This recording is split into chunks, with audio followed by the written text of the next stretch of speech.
Alright, I'm here. I'm just having problems again. My iPad isn't working. I ordered a new one, but it's not going to be here for 3 to 4 weeks, so that doesn't help you guys much.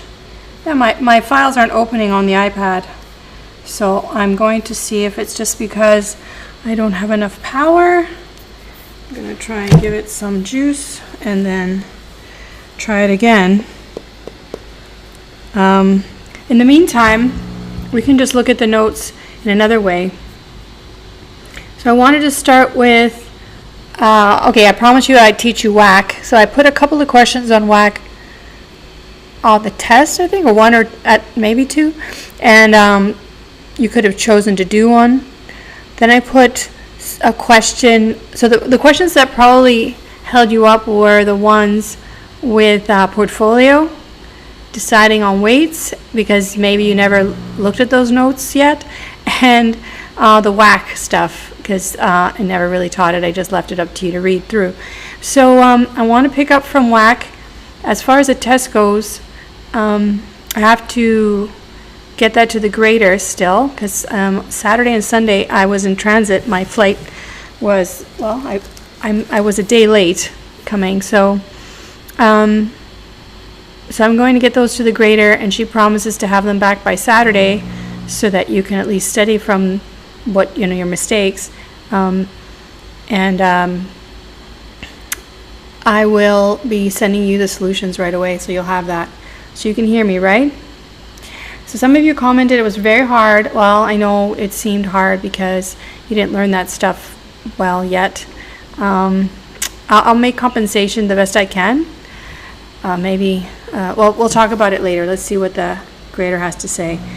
And we'll talk about that later. For now, I want to talk about WACC today, and I sent you some notes on options. So we can do options, and then next class we'll focus on filling the gaps and the last chapters that refer to capital structure, choosing optimal debt. Okay, and that'll make sense when we get through it. Okay, so let's see. So this is what so you may have read through this, or you may not have. So let's do it together. Can you see it by highlight?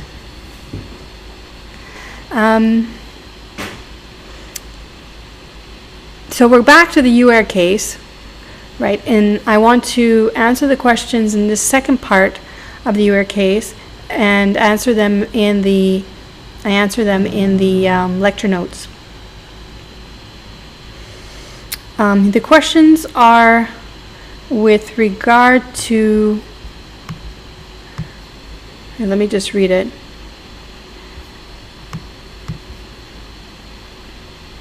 The UAIR, so the Canadian airline UAIR is considering opening a new line to the Bahamas, remember, in the coming year. UAIR's long-term bonds are currently traded with 6.04% annual effective yield to maturity, and the current T-bill rate is 1%.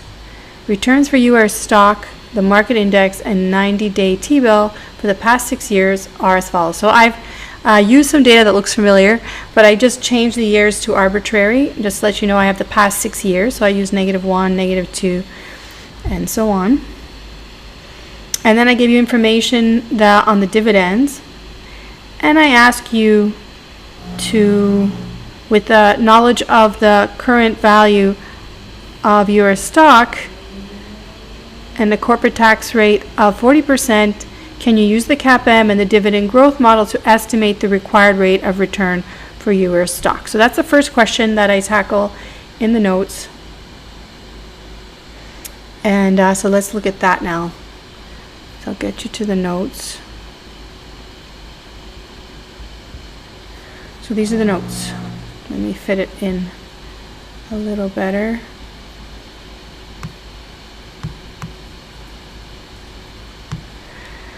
So the notation went from capital R's to little r's. That shouldn't bother you, right? So you should know the CAPM. That's the equation we left off with.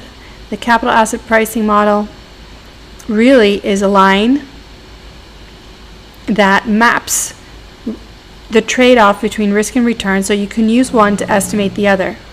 All right, initially the focus is on computing the rate of return, required rate of return for a level of risk, but you could do it in the other way around as well. So here I've put the information that's in the handout, okay?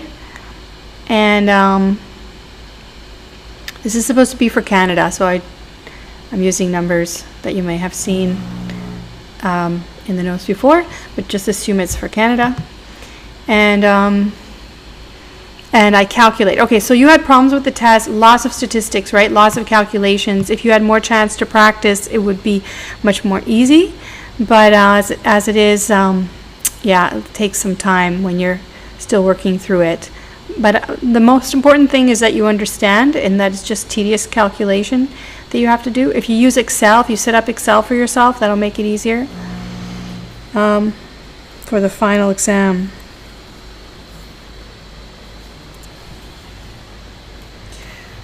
I'm just charging my iPad on the side. Okay, so what we have here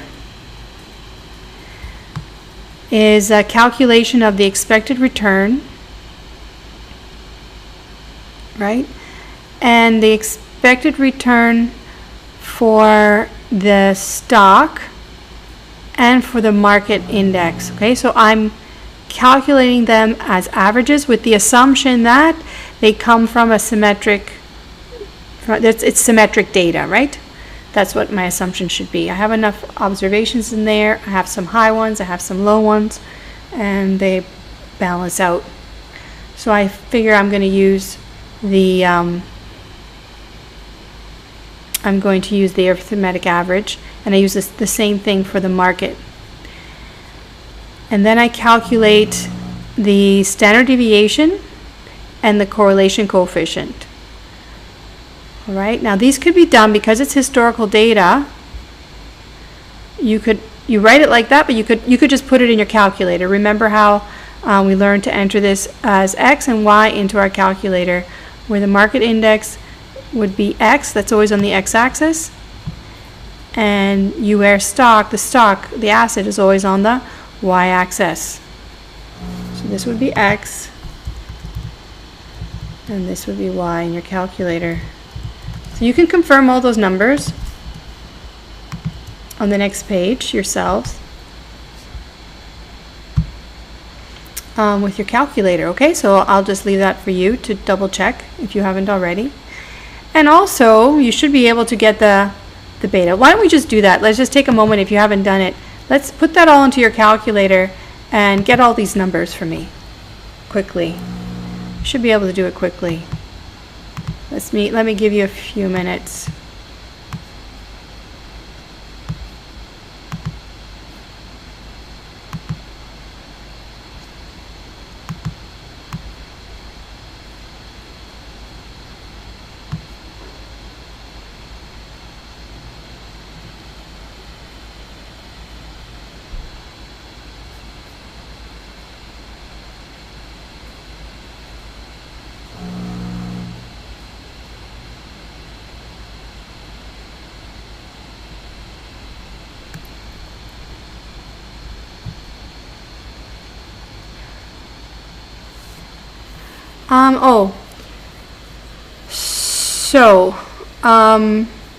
Yeah, you can, I've had some concerns mailed to me about the final exam, about the lockdown browser, and some students are really concerned it's going to stress them out and ruin the exam. So I'm opting to do a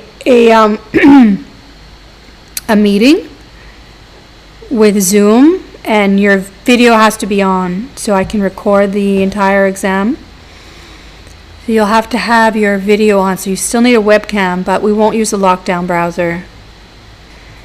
But yeah, you shouldn't be cheating at any rate. It's going to be too fast. The exam's going to be too quick for you to spend time cheating. So you're going to have the video on you, and I will videotape you together in the meeting room. Okay? You have to set it up so I can see you.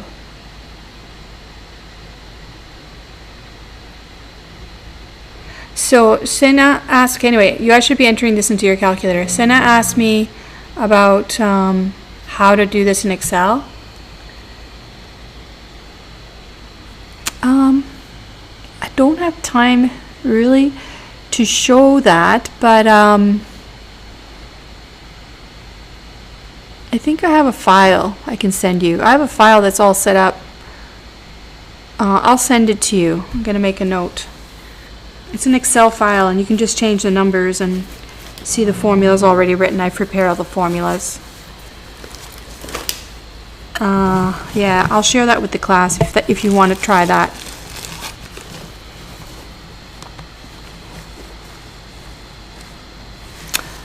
No, Kamalpreet, you cannot go back and forth, just forward.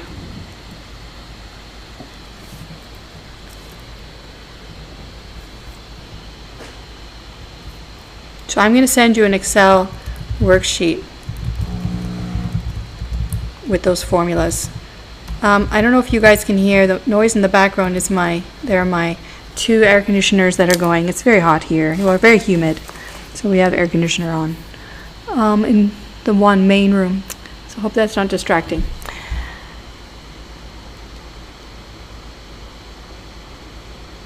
Spencer's asking for a practice exam. I do not have time to set up a practice exam, but basically they're going to be like your questions in the MyLab Finance, right? You're going to have questions. Some are going to be, I said about, between 30 and 35 questions, and some will be multiple choice, and some will be fill in the blank, and a couple of written questions. You have to express yourself. And it should be doable in 3 hours, and it should be passable. Those are my conditions for the exam. I have a sample that I'm supposed to work with. There's anyway, supposed to modify it for you, and I'm going to be doing that on the weekend, preparing it. So I don't really have the exam yet. Well, I have it, but I have to edit it. Okay, so are you guys doing this? Did you get these numbers? Anyone?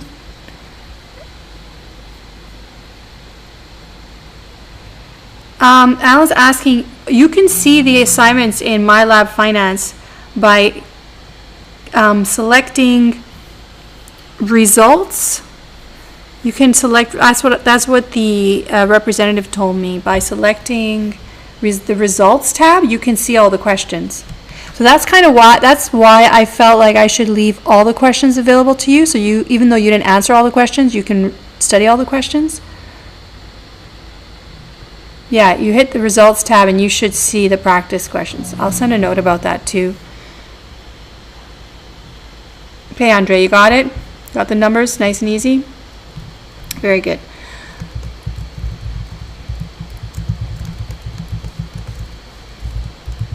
I'm just writing down. I'm going to write you guys a note.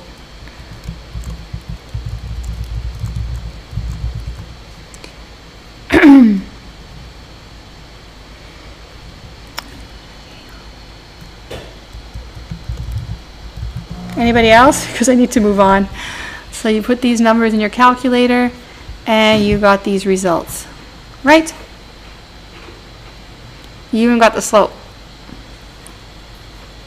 So this one will not be in your calculator, correct? But how can you get it? Who knows how to get this number from your calculator?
You guys are not answering me.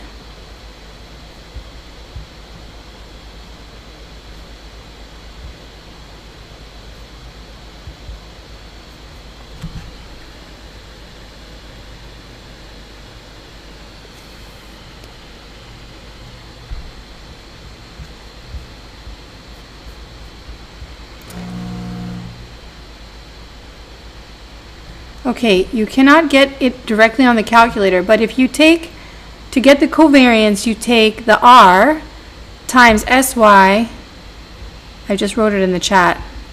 To get this, you would have to do, it's R times SX times SY. So all those numbers in your calculator, you have. Okay? Right? Because what is covariance? Covariance is the standardized correlation. So you have correlation, all you have to do is divide, well, you have the correlation, all you have to do is multiply it by the standard deviations. So you should be able to get it. Very good, Nicole. Good job. All right. So that's not so bad, right? So we're going to simplify this by using our calculators. And I'll send you that file of Excel.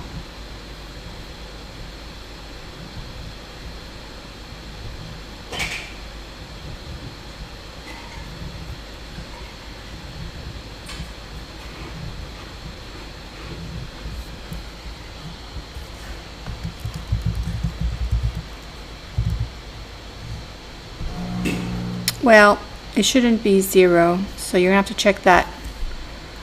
Muskan. Alright, so you guys work on that. I need to move on, so just make a note to yourself to double check that and let me know if you have trouble. To communicate with me, email me. If you really want to text me and you don't mind international charges, did I already tell you this? No, maybe I didn't. So this is my number. You can text me. And I have an iPhone, so you can message me. And yeah, my Winnipeg phone doesn't work down here, so that would be my number. Okay.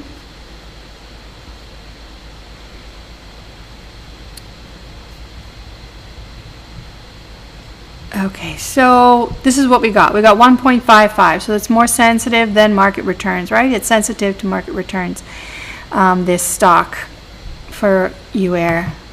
So using that information, we need to calculate, we need to get the market risk premium, right? Now we could do that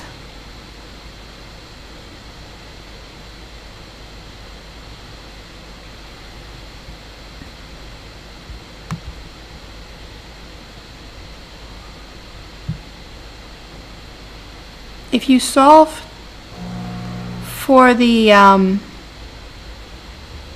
T-bill rate, the average T-bill rate, what would you get using this data here?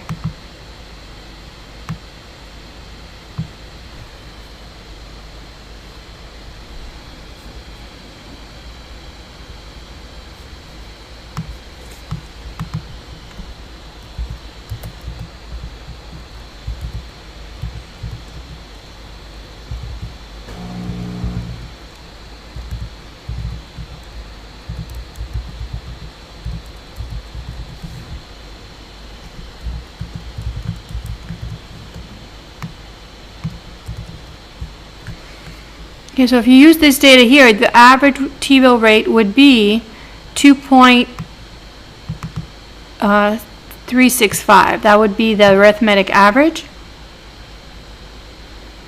where the average market return was 5.11 that we computed here, right? So we have, we could calculate the historical market risk premium using this information the average. So I'm not using the current T-bill rate. I'm using the average. If I use the average, I would get 2 points. So notice what we're doing, right? Usually I just give you RF, but now I'm using the average as though there was no variation. I mean, as though there is variation. And I get 2.75333 repeating.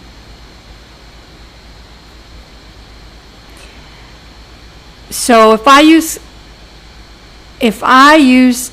this as the average market risk premium over this period and put it together with the T-bill rate of 1%, because that's currently what's available, the CAPM that I would get, the CAPM would look like this. So the 1% plus the beta that we computed plus the historical market risk premium. So the new thing is this thing, using the average and the average historical market risk premium.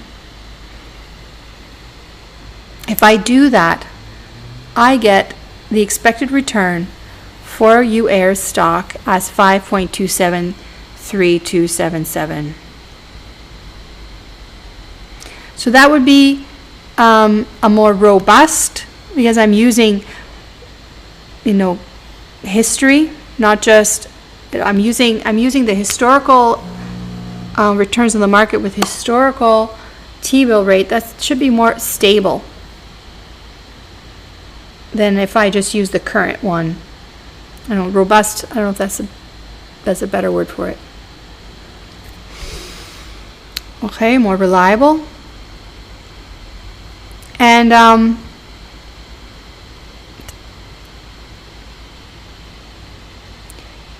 I could even go as far as using the last 82 years of information.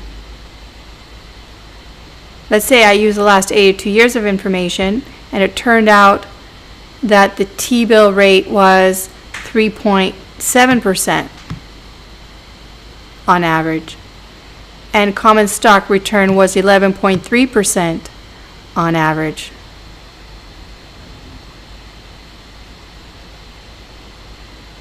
Then your historical, now look, it's going to be, the historical market risk premium would be 7.6%. What did we get? 2.7. So if we use that number, we get as high as 12. So what I'm showing you is what you use, your assumptions, and what you decide to use for these numbers, for these variables, impacts your results, okay? So I just use these numbers, even though these are the American numbers, I just put them here because I didn't have quick access. Well, the truth is, I don't want to change all my numbers in my notes. So just pretend that those are historical for Canada, okay? And I just wanted to avoid making mistakes in the notes by changing one thing. All right, so just notice the point of this exercise is to realize the sensitivity given your assumptions. So what I conclude is it's very different if you use the last 6 years than if you use historical, like all the history, the last 80 years. So notice that the higher the required rate of return for an investment project, the less likely it will be that projects will be accepted, right? So the convention is right here. The convention is to use the more current data for a robust or reliable estimate of the cost of equity. So my point there, again, is you could make different assumptions and get different results, but we'll use the more current data as for a reliable estimate. So the more current with the last 6 years. And so we're going to stick with our number for now of the 1 minute. Yeah, the 5.27 figure, okay? So we're going to work with this one for now. 5.27, 3277%. So that is the required rate of return using the CAPM for UAIR, given the other assumptions that the beta of stock was 1.55, that's the best one to use. So we just use the last 6 years of data.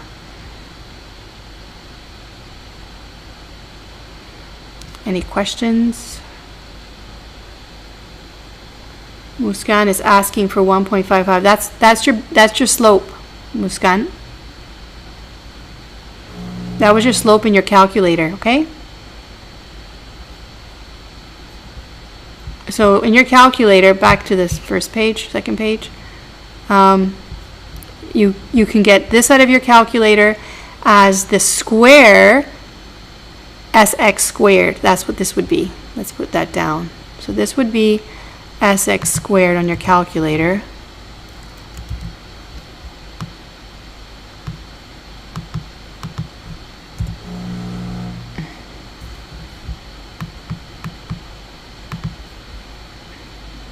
Can you see what I'm doing? Okay, so that would be Sx. Oops, sorry. So you would have to take Sx from your calculator and square it to get that number.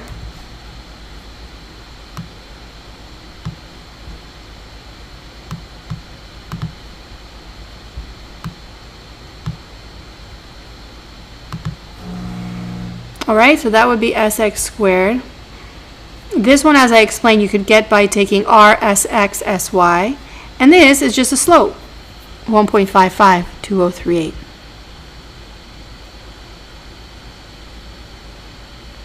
Muskan, I cannot help you right now because I'm going to do the class, so we can look at that. Let's look at that during the break, okay?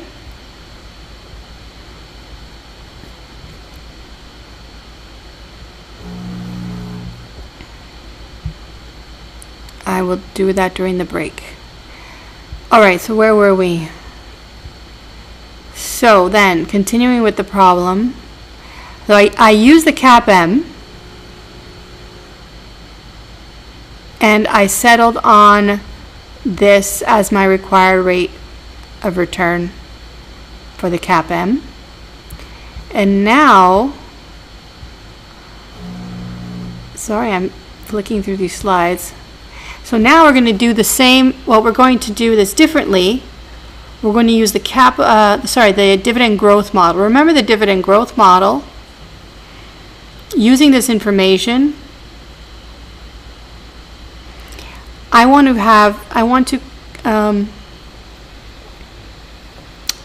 use this form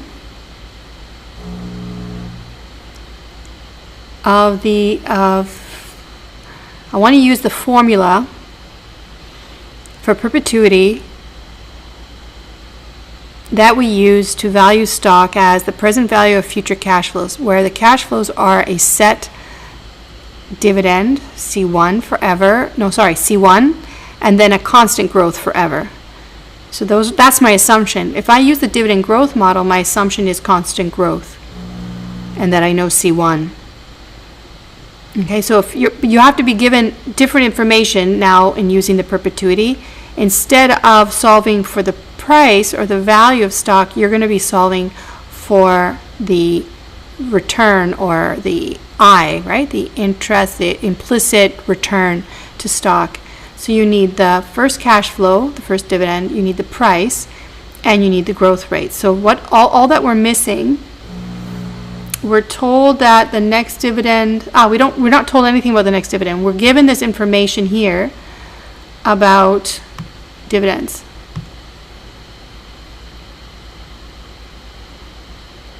So you need to figure out from that information the growth rate, and you have to figure out the next dividend using the growth rate.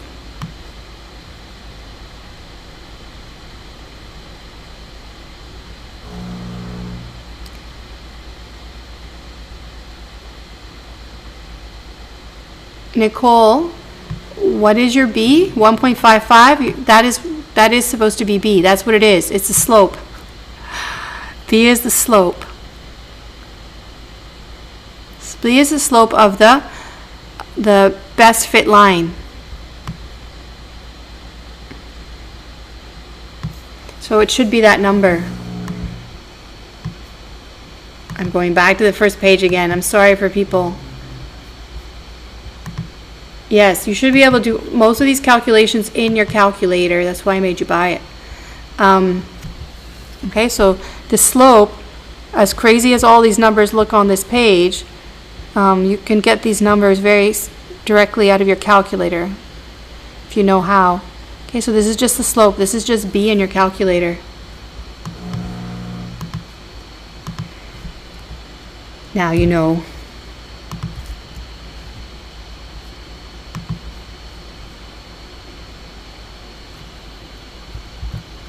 All right. Okay, back to what I was saying. I'm sorry I keep going. Okay, I'm going to avoid, like, write your questions and I'll address the questions during a pause because it's getting choppy. All right, so what we're going to do is we're going to assume there's a constant growth rate.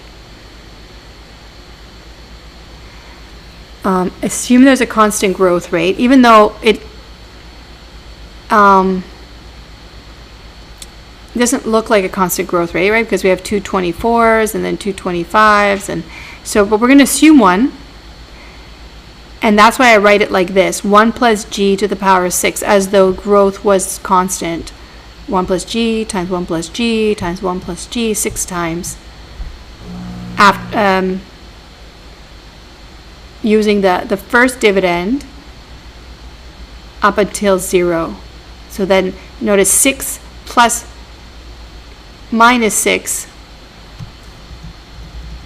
So like 6 plus minus 6 takes me to 0. So that's the subscripts are helping me know that I did enough growth, right? So there's 6 periods of growth from the first cash flow at -6 time -6, and that gives me the dividend at time 0. So then I plug in the initial dividend, the 20 cents, and then the last dividend, 25 cents, and I solve for g. So you do this calculation to solve for g. So this is how you would determine a constant growth rate. It's a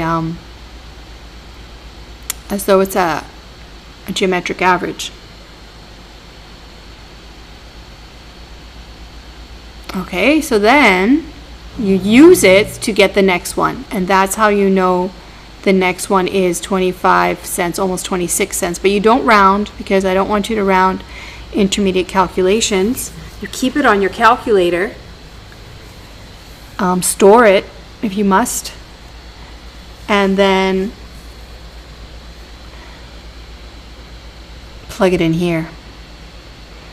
So using the formula, I've written it with the notation of the dividend, so C1 or D1. The first dividend coming next period over the price. I have the wrong price in there. How did I do this? But I think if you put the right one in, it'll be fine. This happened. I never fixed this last time. So this should be 1025. I hope it doesn't change the number. Oh my goodness.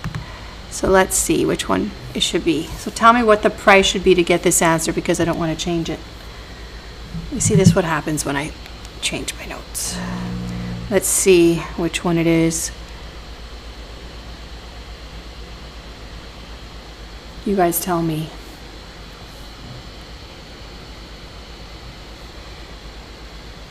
Okay, I'm going to start at the top so I have the decimals right.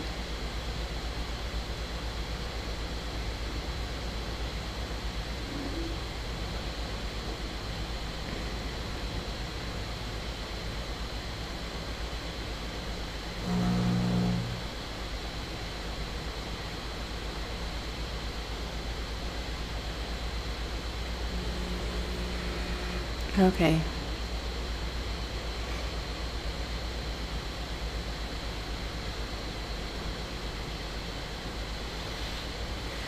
I have to check what I wrote in the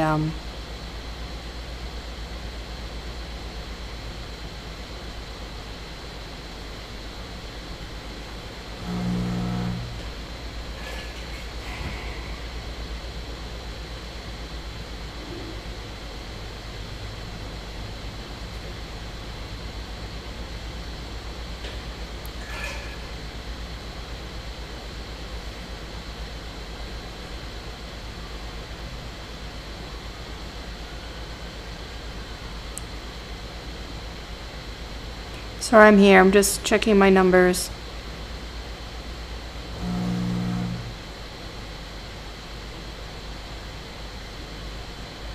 Okay, so it has to be 10.25, right?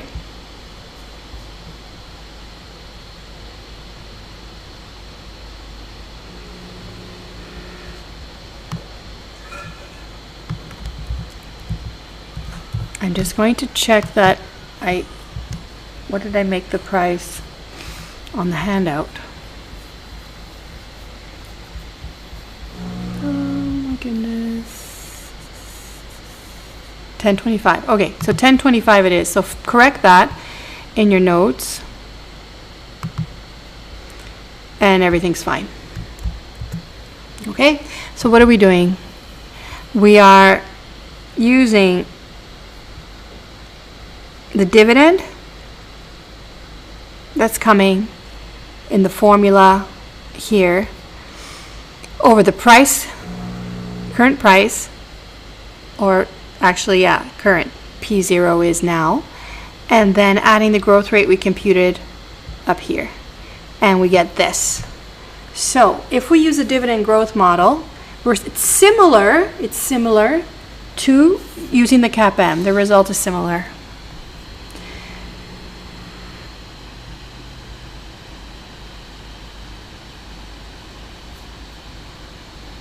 Yeah, it's just similar. This should be fine. It's the same number. Sena. Okay, I just had the wrong number in there because I had changed it at some point to do another exercise or make it more realistic or whatever I did. So there, that's the right number. Okay, so this 6.320523 is similar to the 5% that we got for CAPM. So what should we conclude? How should we work with this? So now notice, remember these results, right? These were the cash flows that we computed for your case. We assume that UAir is an all-equity firm, so they only issue stock. They finance with stock. And we also assume that the Bahamas project beta is the same as UAir beta. So those are our major assumptions for this problem. And we also use the recent history of returns to compute the historical market risk premium. Okay, so Sena's asking, when do I do which one? I will instruct you which one to use, okay? Or I'll ask you to compare them and which one would give you, be more likely to accept the project. If it's an investment project, your required rate has to be exceeded by the project, right? So the required rate should be lower. But I'll usually tell you. I think I always ask you directly which one I want you to use. So here it's very similar, and when you actually calculate the IRR of the project, you see that the internal rate of return is 10%. So in either case, if you use the CAPM or if you use the dividend growth model, you will accept the project, right? Because it's 10.26%. Get it?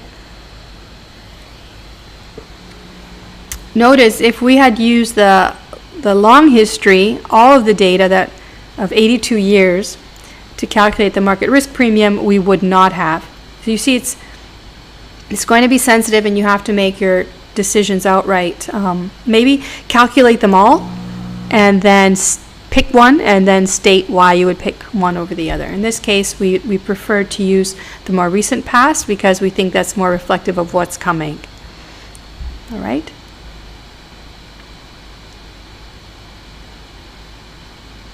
And these numbers, you just assume this data I gave you were for, they're not set in years, they're just fictional years, okay? Okay, so how does this look? Okay, let's see. Any questions? Any questions about that?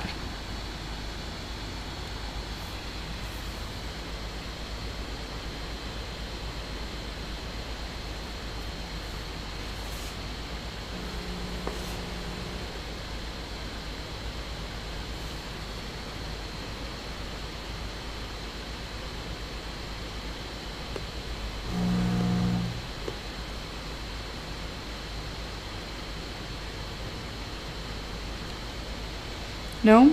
Okay, let's go on.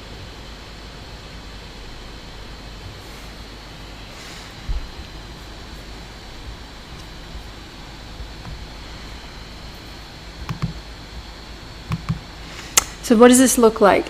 Here we have the SML. Remember, we plot the beta as the measure of risk and the expected return to the asset as a measure of return. And because the beta was 1.55, we estimate that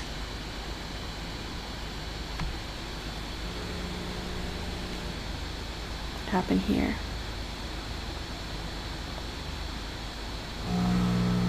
Right. We with the CAPM we estimated here on this, you guys can see what I'm doing here. So here is the expected return for UAir using the CAPM, and it's on the line, right? If you trace through the line using CAPM, you will end up on the line. The internal rate of return for the project indicates that the return on the project is 10.26%. That's way off the line, right? This is undervalued, and so you should pursue or attain this asset, attain this project, right? You will buy and hold it. In this case, when it's not an asset, it's a project, so we should pursue this project. Okay. And okay, so then what if we consider we have to make this more realistic? UAir is not a completely equity finance firm. Let's say UAir has debt. So how do we deal with this? Let's first look at the question and how I phrased it. Let's first look at the question in the exercise.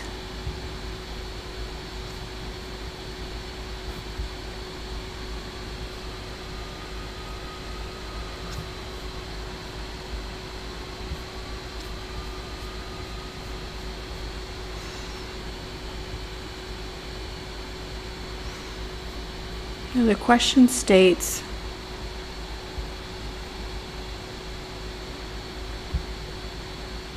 so we just did this. We did these two problems. We said use the CAPM and the dividend growth model to estimate the required rate of return for UAir stock. In other words, the cost of equity capital. Then we assume that UAir is an all-equity firm. We continue to assume that it has no debt on its balance sheet. Calculate the NPV of the proposed Bahamas line with the CAPM cost of equity capital calculated in 1. What assumptions do you have to make with respect to the project's risk and capital structure for this NPV to be relevant? And I mentioned them in the notes, okay? All right, so now here we are. Now assume that UAir is a levered firm. That is, it has debt on its balance sheet. Given that 53% of its assets in market value is financed with equity and 47% with debt, estimate the WACC for UAir. Okay, so we got to put this together. We have 53% of its assets in market value is financed with equity and 47% with debt. So it has part shareholder and part creditors, debt holders.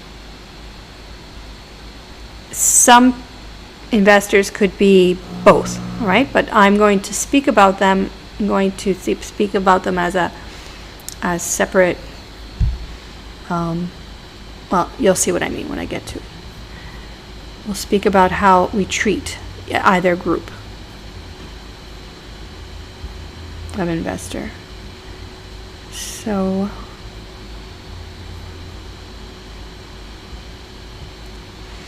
So here we have the balance sheet, and we understand that assets should equal equity and debt. We're going to use the symbol S for equity and the symbol B for debt.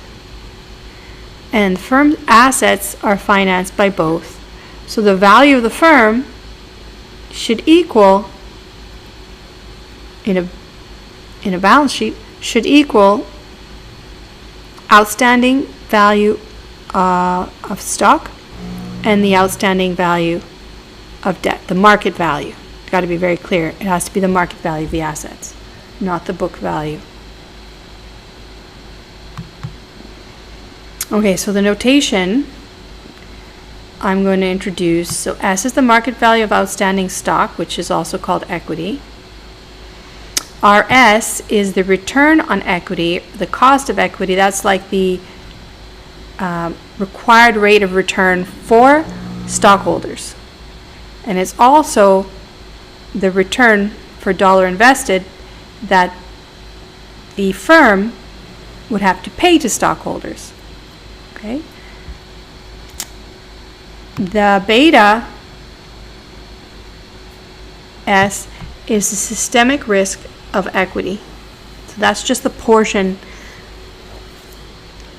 of risk attributed to stock. Everybody okay with that? B is the symbol we'll use for the market value of outstanding debt. RB is the return to bonds. So that's going to be the yield on debt, okay, the yield to maturity. And the beta will be the systematic risk of debt. So that's the beta for the bonds. Firms' assets are financed by both of them. So we say V is, right, like I said on the first page, the market value of assets. And we see, just like the partitions, the parts of equity and debt have their own risk-return trade-off, so too does the firm's value. The market value of the firm has its risk-return trade-off. Okay, so there's a return to assets of the firm, and I'll refer to this as the return to the average investor in the levered firm. So if there's an investor who's invested in the same proportion that the firm has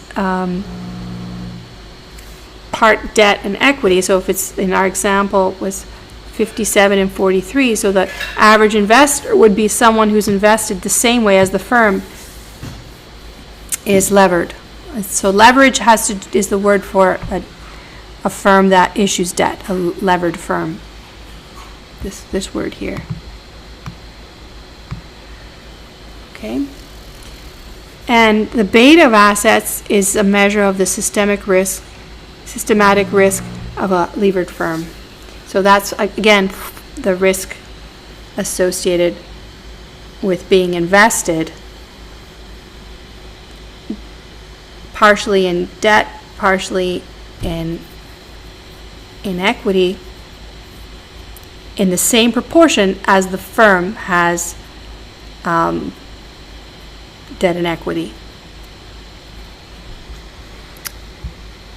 Okay, so what am I talking about?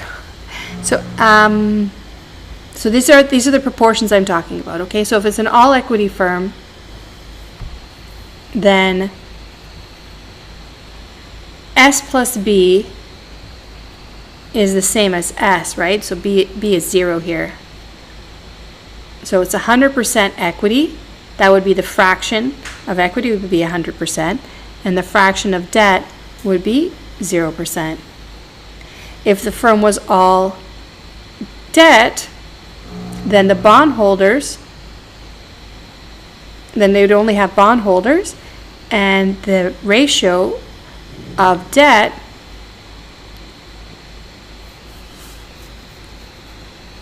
debt to value. So like on the denominator here, it's just V, right? So you could also see this written as,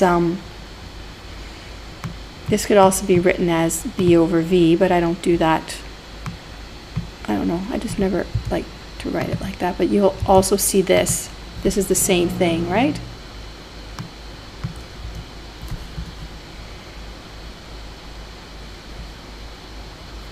And same thing here.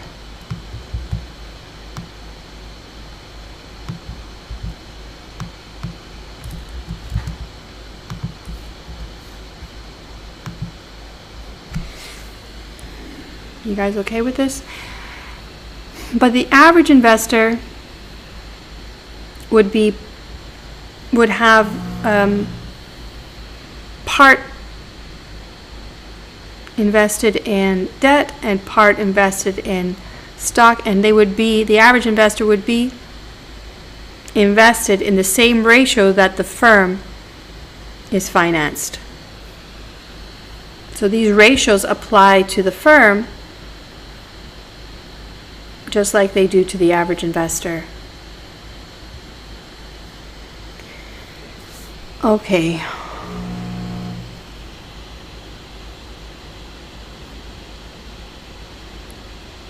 Okay, so S is a measure of the market value of outstanding stock, where R is the return to shareholders. I've already said this, right? So B is the market value of outstanding debt, and RB is the return to bondholders. And V is the market value of the firm's assets, which is just S plus B. And the return to assets is a return to the average investor in the firm. And the person's an average. It's considered average because it's investing in the same proportion that the firm is financed. So those ratios of B over V and S over V are the same for the average investor as they are for the firm.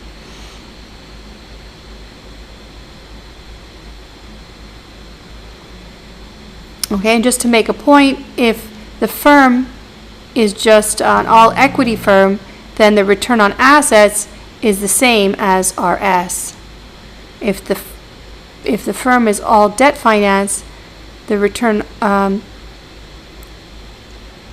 to assets, so the return to the average investor in the firm would be the same as the return to debt holders because it's only bond holders. But if there's a levered firm, so it's a firm with equity and debt financing, then the return to assets is the same as our WACC. So I have to teach you how to compute the WACC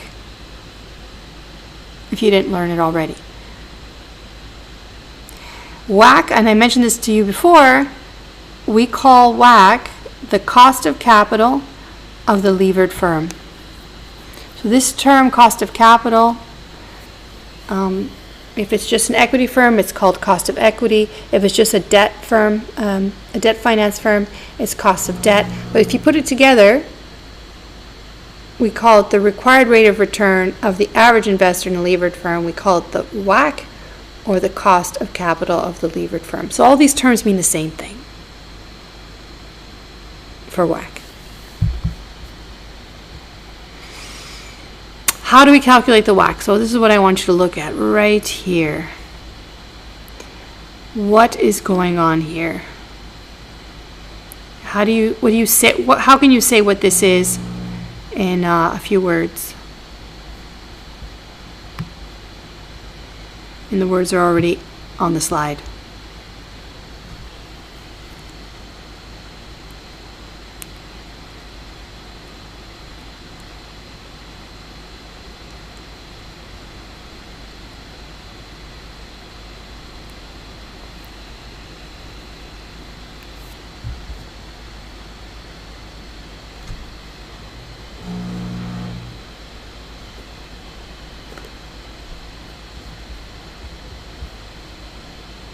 Nobody? I want you to say weighted average. It's just a weighted average. It's a weighted average. It's a weighted average. But it's like, good job. You guys are trying. Okay, so in a few words, this is the weighted average. It's the weighted average cost of capital. It's the title, the WACC.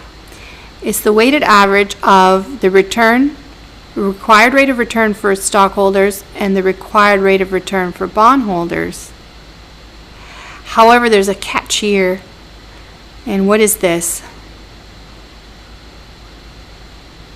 So when I write the WACC is the weighted average cost of capital. So this is what is being paid out. So this is like the financing cost for the firm. So this is why the firm would have to require this rate of return, because they actually have to pay back, or they have to pay for financing their projects, their operations. All right, so what you have here is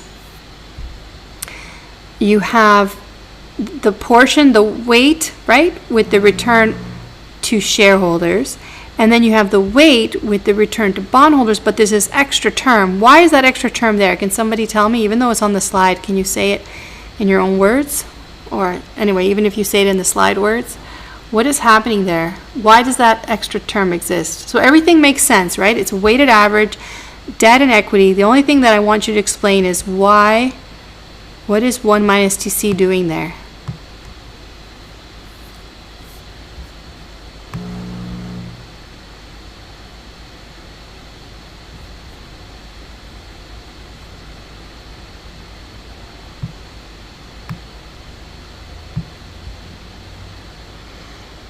What is 1 minus TC doing there? But tax what? Why is that there?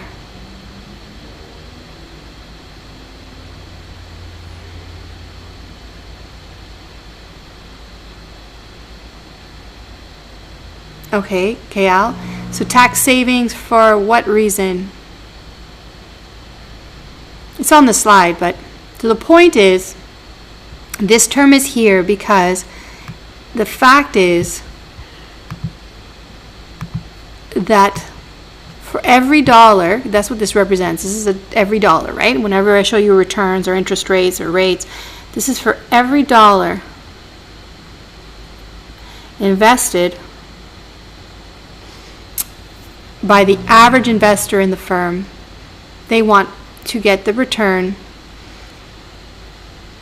for their portion of risk from equity, or their return from equity and their return from debt. But the fact is, from the firm's perspective, the firm doesn't have to pay RB for every dollar invested or every dollar borrowed. Okay?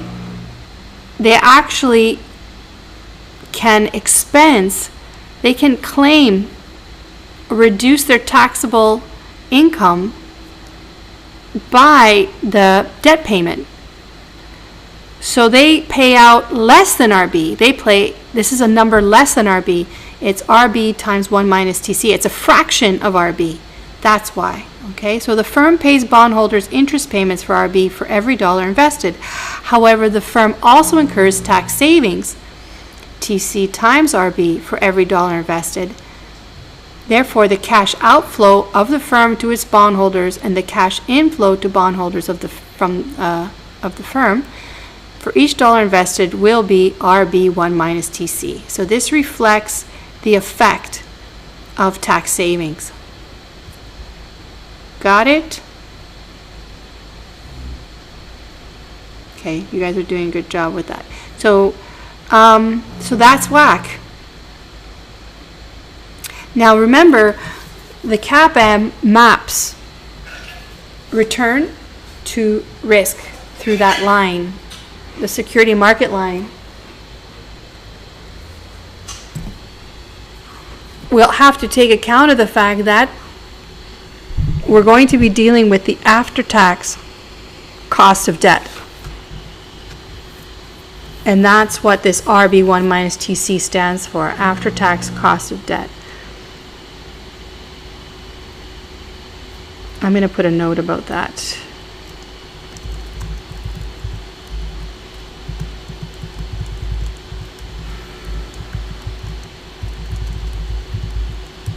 All right? So that's how I'm going to refer to it.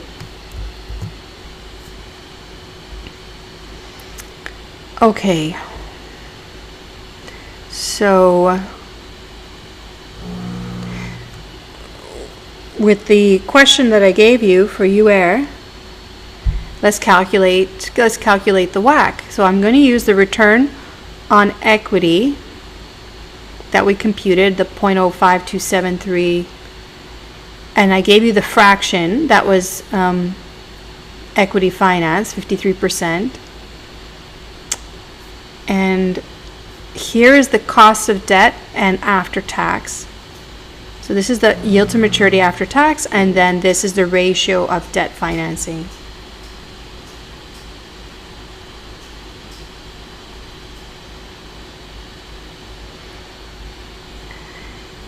And so why don't you guys try to punch that in and make sure you can get the answer, all right? Confirm you get the answer for me. So this would be the adjusted required rate of return. This would be more accurate if in fact this was the debt to equity. These are the new ratios because it was a levered firm. Levered or levered debt finance firm.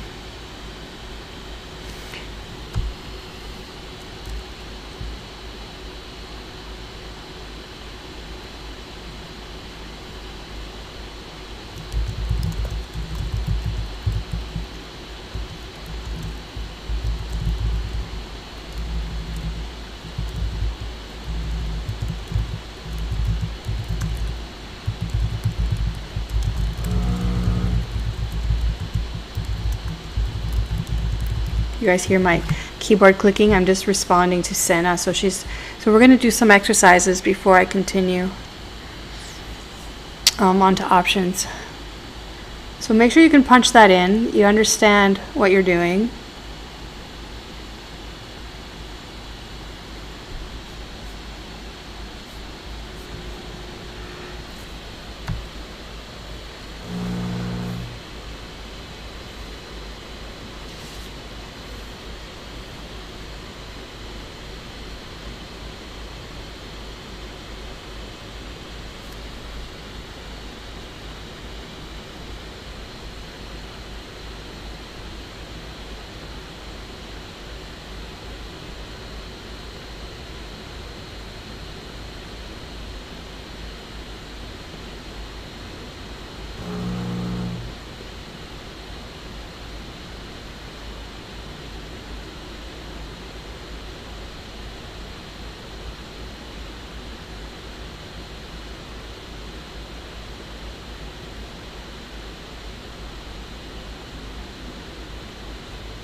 Are you guys punching that in just fine?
Okay, got it?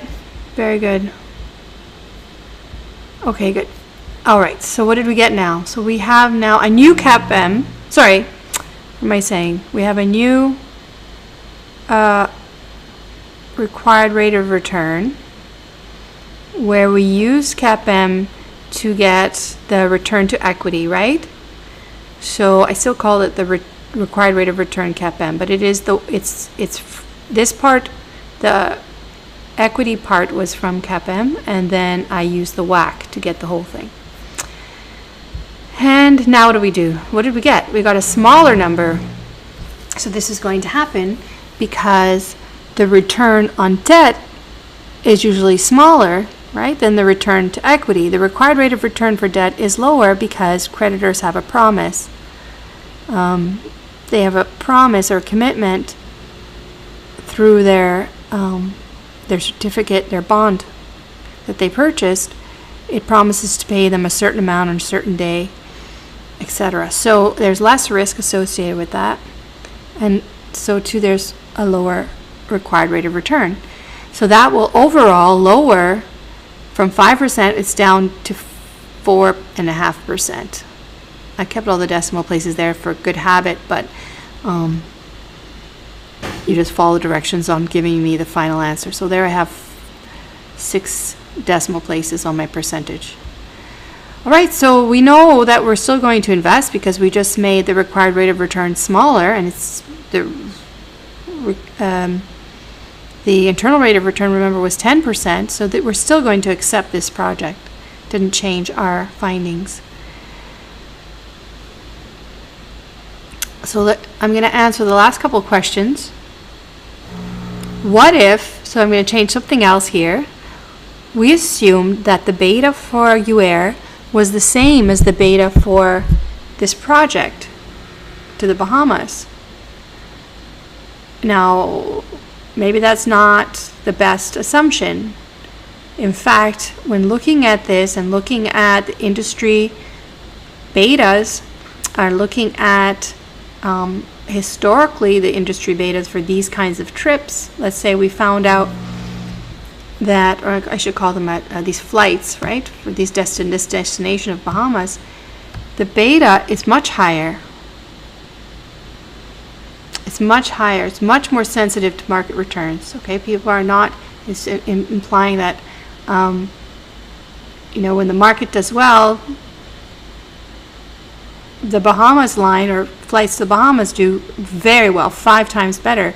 But when the markets do poorly, the flights don't, the destination is not as popular. And it's not as popular, it's dramatically, it's going to be, the reverse. So it's very sensitive, highly sensitive with a beta of 5. So how's that going to change things? So we have to go back. We have to recompute the CAPM for the Bahamas project, and I've used the name Bahamas to distinguish it from UAIR. I'm going to continue to use the historical market risk premium of the 2.7% we got for the last 6 years. And now I have an expected return of 16% just for the return to stock. So this is the expected return to stock using the CAPM and the new beta. So this beta here. Recalculating now the WACC, because I have to fix that, it's going to be higher. When you punch it all in, you get 10.33%. Now what are you going to do? Remember that for the internal rate of return, now you can appreciate, why we get the internal rate of return, because we can always just compare to the internal rate of return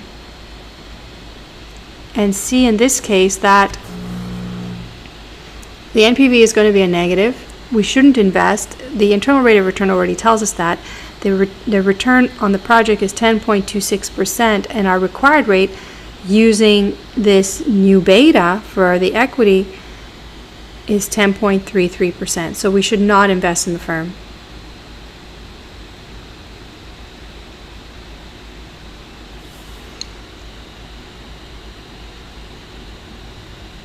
Got it? So notice the assumptions and recalculating changes the required rate of return. So if you think about it, in the last several years and more recently, T-bill rates have gotten increasingly low, even negative, some of them. How is that going to affect investment decisions? What does that do? Well, how did the T-bill rate figure into our calculation here?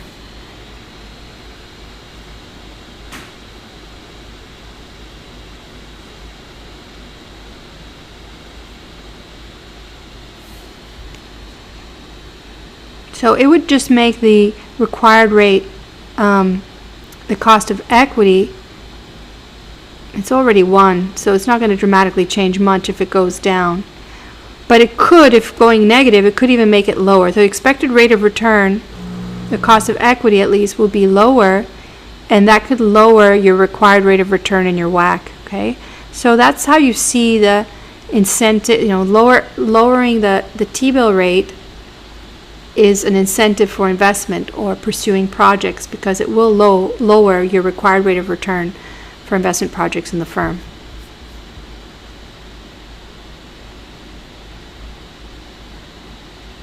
Okay, so the question now, you guys are asking me about the bonds. Okay, so let's do some exercises because I didn't play too much with the bond rate. Let's do a couple, and you'll see. Let me see what the last slide has to say. Okay, just to mention, there could be other assets, right? The firm could have other classes of investors. What if also the firm issued preferred stock? You would include it also as a cost. So that would just come as another fraction where I'll just put P as a preferred stock, and you would have to get the valuation of stock outstanding, and then you could calculate the V, which would be the denominator, and the return to preferred stock. So I have some examples like that as well. All right, so you just keep on adding in those portions of cost that would go to the firm for every dollar invested. Okay, so let's see, exercises that I gave you.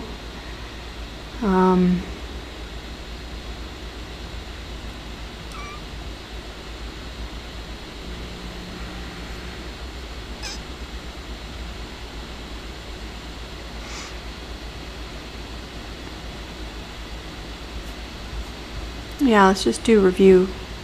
I called it review 4.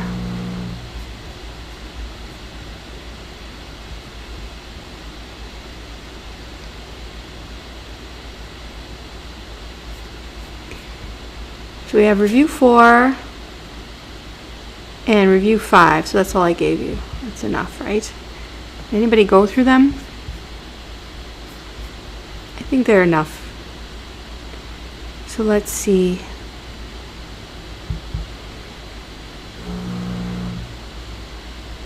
Let's go for review 4.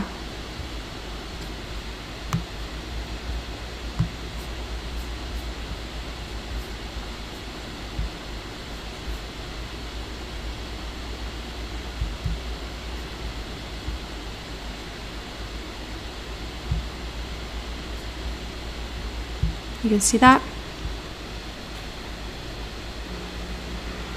So this is review 4. I'm going to look at the solutions with you. My iPad still isn't working. I don't know what I'm going to do.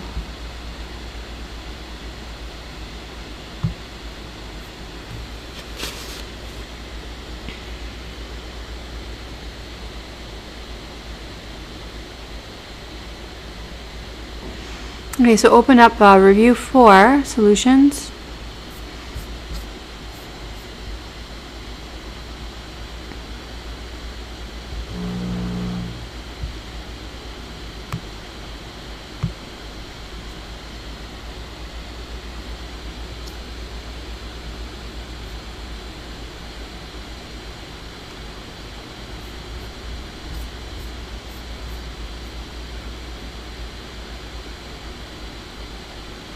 Okay, so now let's try this together because you guys need to be able to do this.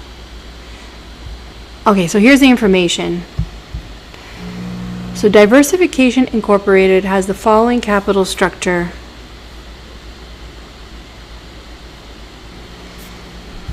It's $25 a share. There's 12 million shares outstanding.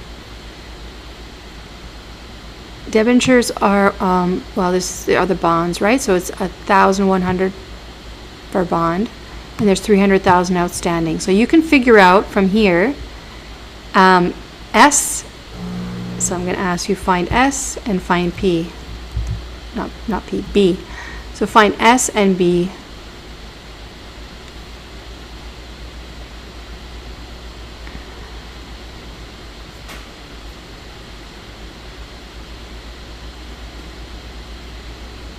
So you can do that. The market value, no, I'm not going to do it there. Let's put another column.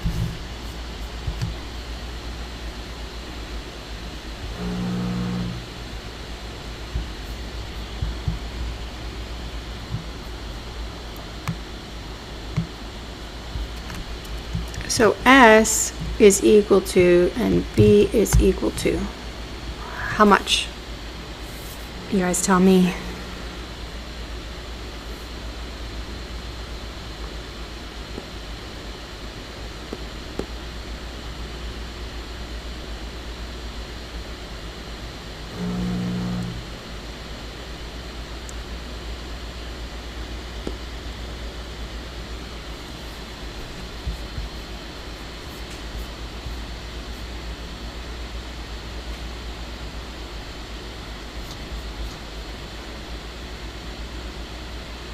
Al's got it, right? 300 million and 330 million. So this is just going to be the 25 times 12 million.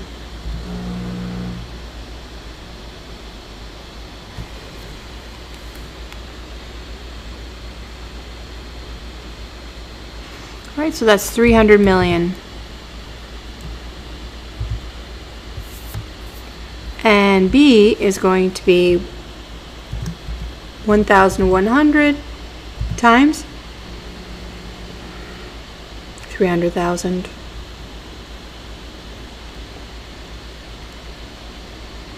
Can I say 0.3 million?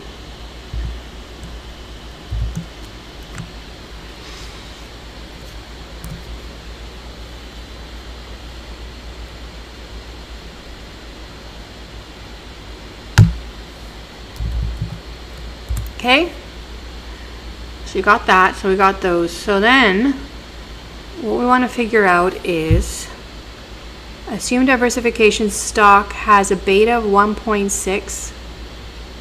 Diversification's bonds have a stated coupon of 12. Coupons are paid semi-annually, and the bonds mature in 12 years. Calculate the expected returns for diversification securities and the WACC. So look what I have to do here. First, I use the CAPM. Is that okay with everybody? I won't write it. That's a CAPM with the, I guess you can't see when I do that. The CAPM is computed with the risk-free rate. Where did I get the risk-free rate from? At the top, you see? Risk-free rate, 6%. And the expected return on the market portfolio is 14%, so it's 8% market risk premium. And that gives you 18.8 return on equity. Everybody's fine with that? That's using CAPM. Now for the debt, first we set up the problem to find the yield to maturity. Remembering it's 12% coupons paid semi-annual, so that's $60 every 6 months. Don't forget this last term, and don't forget how to enter this into your calculator. So could I ask you all to try that? So we haven't done bonds for a few weeks maybe, so now you have to remember that. The one advantage of doing this course in 5 weeks is that I can refer to something that was just a few weeks ago and it should be rather fresh. So it's different when you teach the course and go slower, and then I'm talking about months ago. So okay, so tell me if you can get that, you remember how to enter that into your calculator to get that amount. And we're not done yet, but See if you can get R equals 5.25 from your calculator.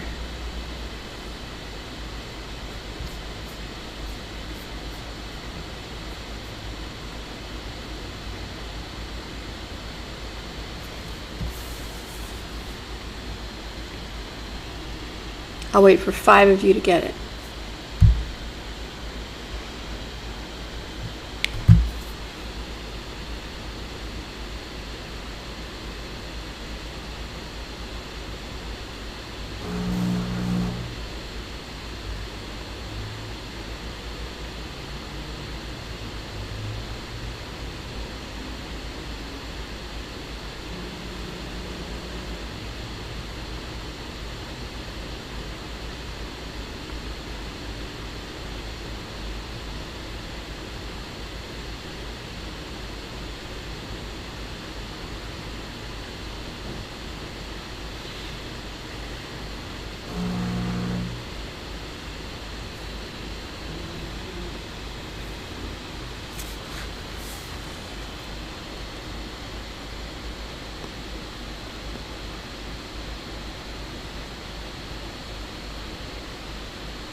Andre got it? Anybody else?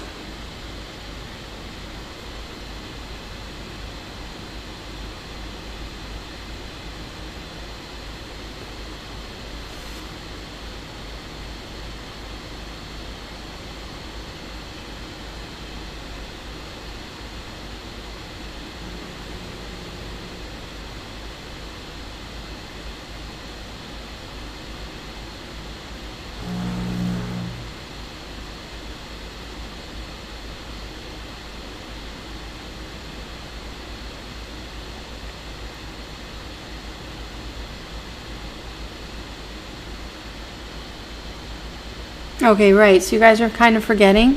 So you have to make, okay, from left to right. N is 12 times 2, right? 24. So 24 goes into N. And then interest is what we want to find, so don't put that. And then PV is the price, right? So we have the price. And we have to enter it as a, well, it depends. We just have to make it consistent. So let's say we were the bond holder. So we paid negative 1100 goes into PV. And then the payments are 60. And that goes into payment. And then FV is the 1,000 that you're going to get, because you're going to get a payment, so that'll be positive. And then 1,000 is going to be the face value. That's how we refer to FV for bonds. And so the only thing is that you have to have a negative for the PV for the price. The other ones are positive.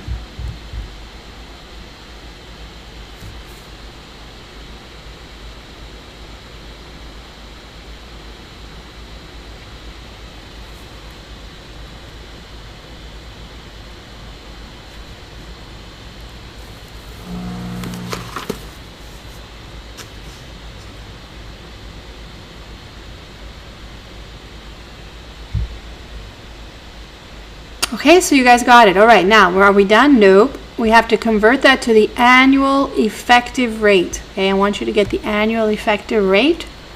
How do you get the annual effective rate? You have to convert it to the annual effective. So get the EAR for debt.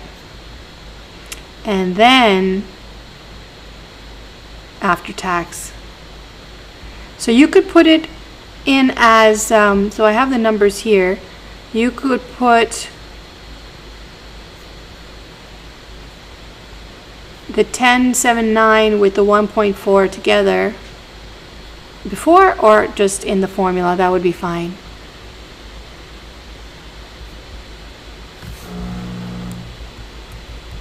So you need to create these ratios. These ratios, you should store those. You should store those in your calculator. So you can store that in 1, and you can store that one in 2. So this is where it's going to be really handy to be good with the storage keys.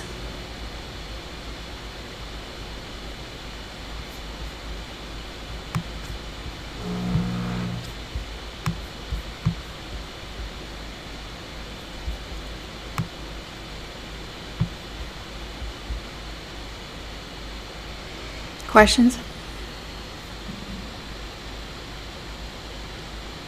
I keep repositioning my document.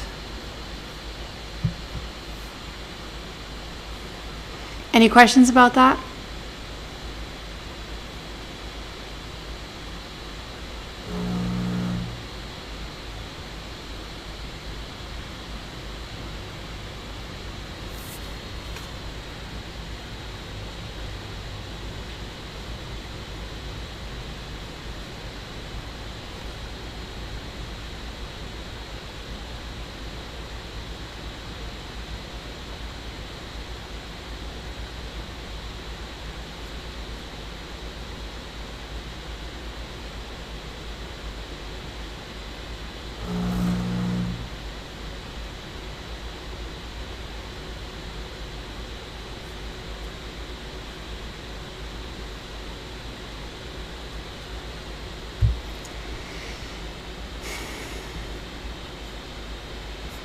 So try and,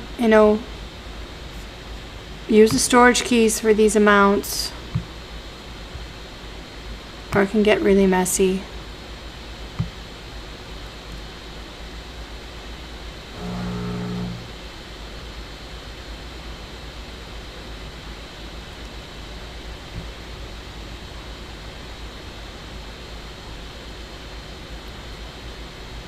Let me see if we can do another one. I'll pull up the question paper. So how did I get this? This is S over V. So this is S divided by V. And this one is B over V.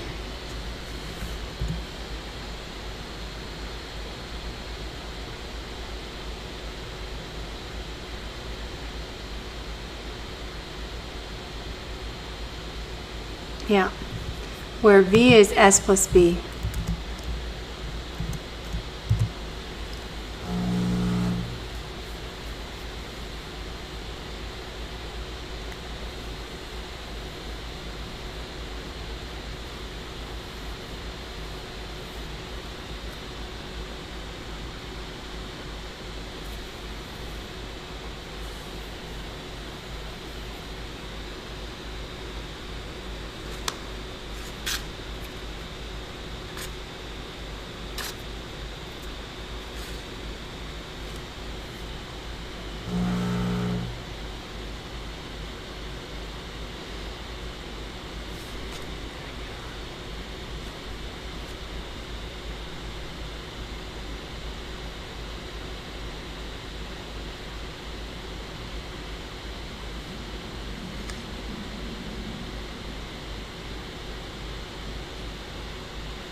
Okay, I'm going to ask you to try the second one without looking at the answers. See if I can open.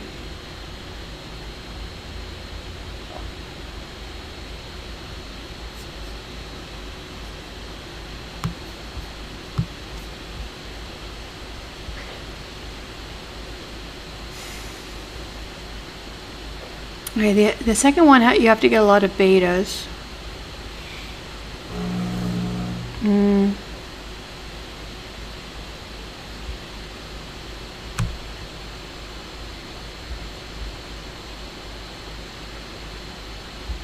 a lot of good questions on here, guys. Okay, let's just do number 2 because they're very similar. So for question 2, I've done the calculations for you.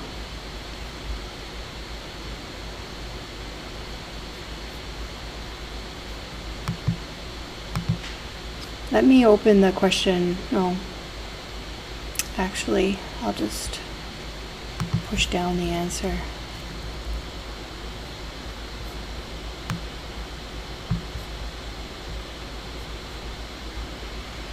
Okay, using the information I'm giving you, and I gave you here the total value, and I even gave you the ratio. Okay, I made it super easy for you.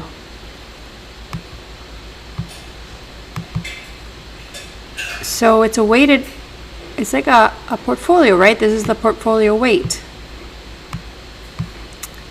And, but this is actually representing the proportion of assets financed by stock, and this is the proportion financed by debt. So assume that RF is 4% and the expected return on the market portfolio is 15%. CanWest's equity has a beta of 1.2. Its bonds have a stated annual coupon rate of 13%. Coupons are paid semi-annually and the bonds mature in 6 years. CanWest pays 45% corporate tax rate. Each bond has a face value of 1,000. So how do you get CanWest equity? The expected return on CanWest equity. In other words, the cost of equity.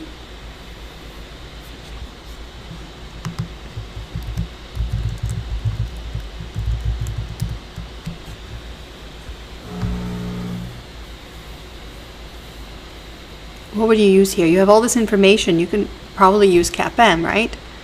So that's what I use. Here's the CAPM.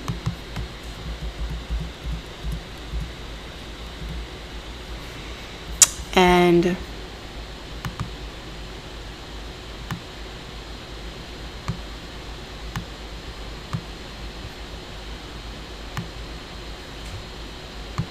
$17.2%. But this is similar to the other problem. Also now calculate the cost of debt. Similar computation. Why don't you try this one? Punch in this information.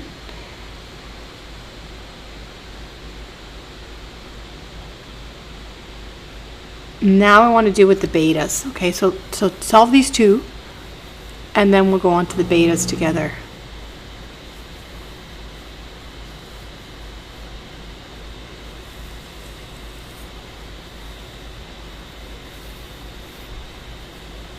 We already have the beta of stock. It's 1.2.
Okay.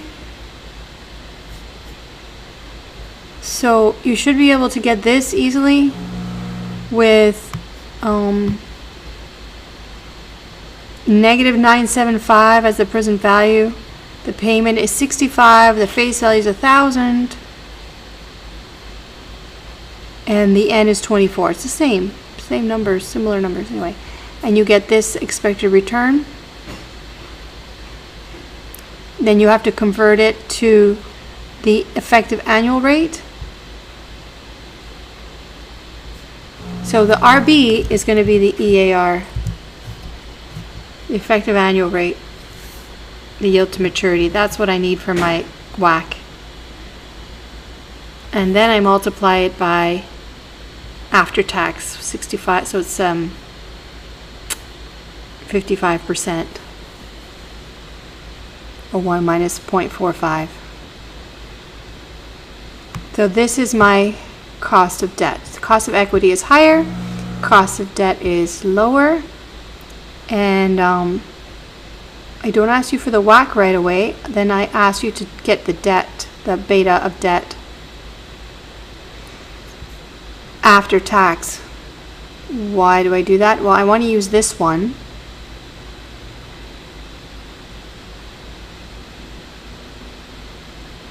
After tax. So I can use it in the CAPM to find the beta of debt.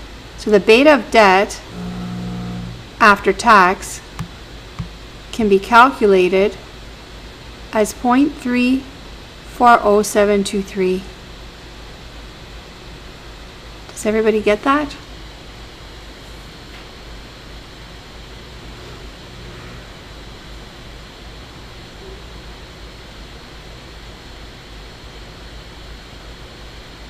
So I'm tracing then, I'm going from risk to return, return to risk. I could go both ways. So I take the return. This is a return to debt holder as well as the cost of debt from the firm perspective, and I can calculate the beta on debt.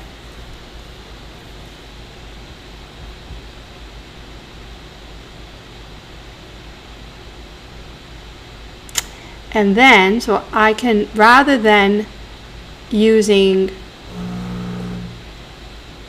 the capital asset pricing model,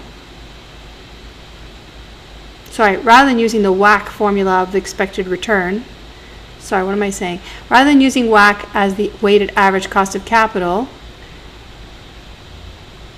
to calculate WACC, I could do it this way.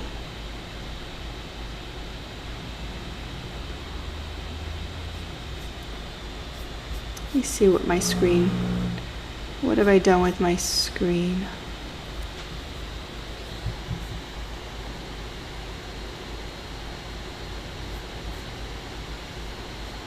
Here. That better? All right, so are you guys caught up? What we've done so far is computed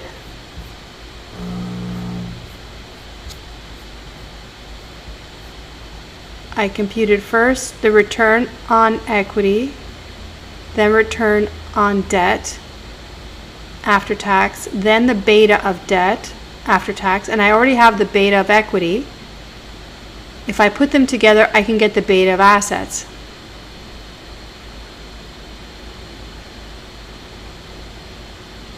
So this is the weighted beta. And with that, I can use the CAPM to get the WACC. So I just don't have a whiteboard right now to show you this. I don't know what has happened to my iPad. I have to find another way to demonstrate this to you. Let me see if I can use another software. But basically, they're all on the capital asset, the security market line. I'm going to try and open another whiteboard.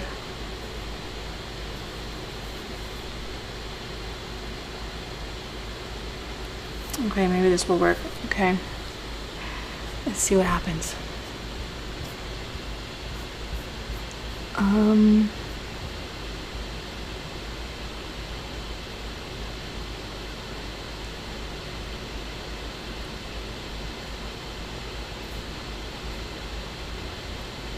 Sorry, I went small. Whenever I zoom out, it shrinks the screen. I shouldn't zoom out.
Can you see that? You can't see that. Do that again. iPad.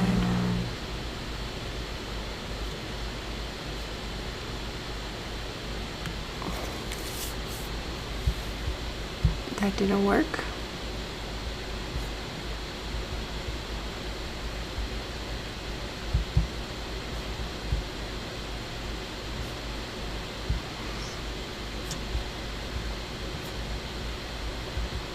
All right, there we go. I got a new screen. So what we're doing is we have beta here, and we have expected return to assets here, right? And we have the SML here with RF, capital or lowercase.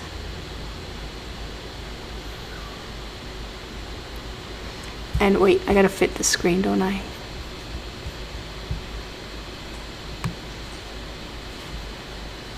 Let's fit it.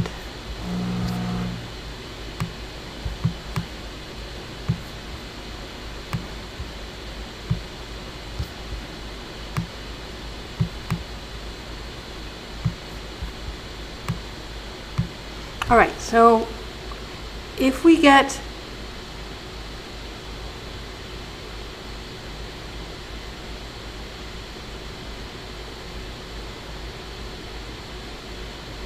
the beta of debt after tax, and we get the expected return to debt. So I have all these different notations. I hope you're comfortable with them.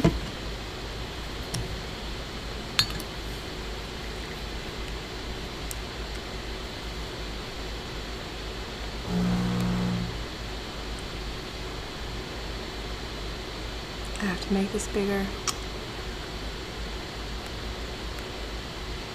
Okay, that's expected return to debt. So those map through the SML. And then let's say I put equity on. Now equity is going to be higher up, right?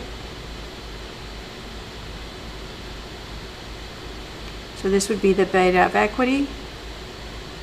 I'm going to just make a note that this is after tax by saying after. I don't know if you can see that. I'm just going to make a note over here. After tax.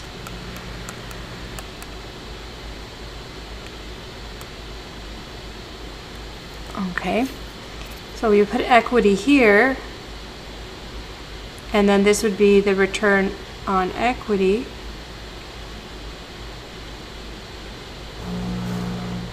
And where would WACC be? Anybody know?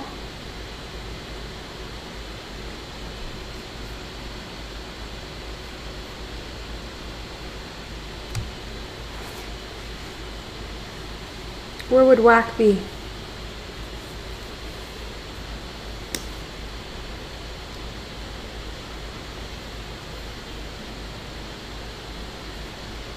It's a weighted average. So as a weighted average, it's a linear combination. It's going to lie on the line in between, exactly, center between these two. So WACC would be, depending on how much you have of either of them, it would be, you know, it would be here if you had more debt financing than equity, and it would be closer to equity if you had more equity financing than debt. So so it should be in between. So you should visualize that, and you should check your numbers also. If you don't draw this, at least make sure that if you did everything correctly, it should be between. So WACC should be, I'll put it in green here. So this would be the beta of assets.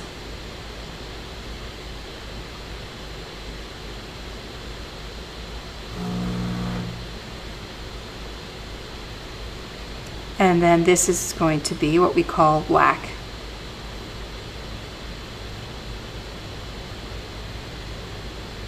In the middle. Okay? So visualize that when you make these calculations. I hope you can see that is the SML. Let's take a 5-minute break. I'm going to ask Muskan to let's work on that, what's wrong with your calculator, or what's going on with the calculator, and I'll give everybody else 5 minutes. Sena's asking if you should draw it. You don't have to draw it, but if you want, you can draw it. It might help when you have a lot of numbers. It's nice to plot them out to see that it all makes sense. It's all consistent, right? So if you made a mistake, you would catch it. But pretty much the WACC should be between the two returns, and the beta of assets should be between the two betas. Okay, so you guys take 5 minutes. I'm going to see what Muskan is doing, or whoever wants to do that exercise with that we began with. So I'm going to write 5-minute break. Okay, so let's see. Let me put up that exercise calculation.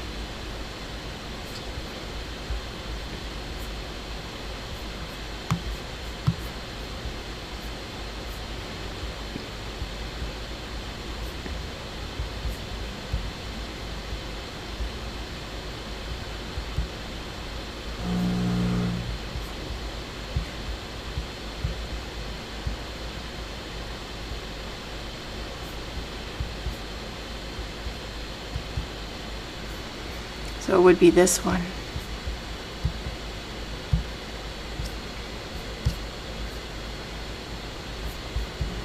And it was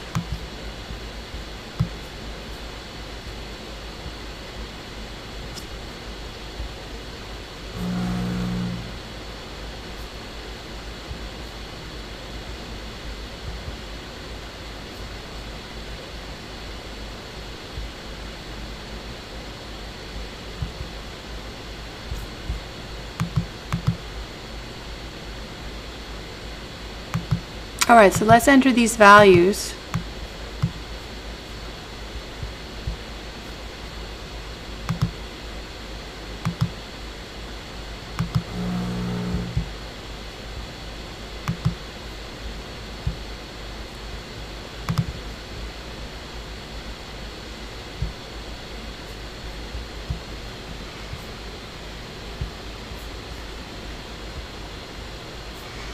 So what you're going to do to enter these values is you hit second function,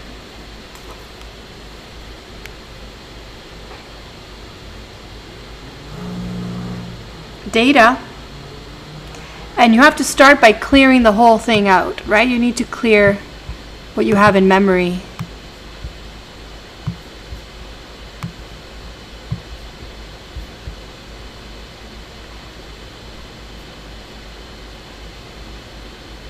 Okay, so clear. So second function, actually, why don't I show you the calculator, right? Let me see. I'll show you the calculator.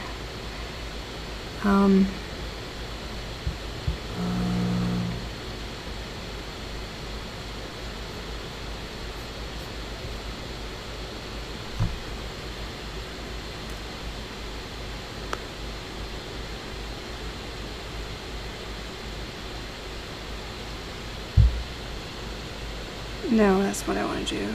Okay. So let's go to the calculator.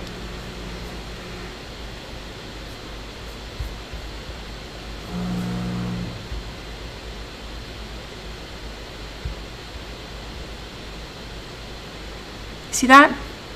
So I'm in the calculator. Second, data. I'm in the calculator and I need to clean it up. Clear work.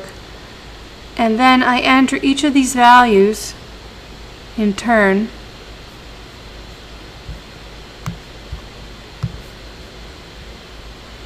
So I enter 4.91, enter down, and then Y would be 10, enter down.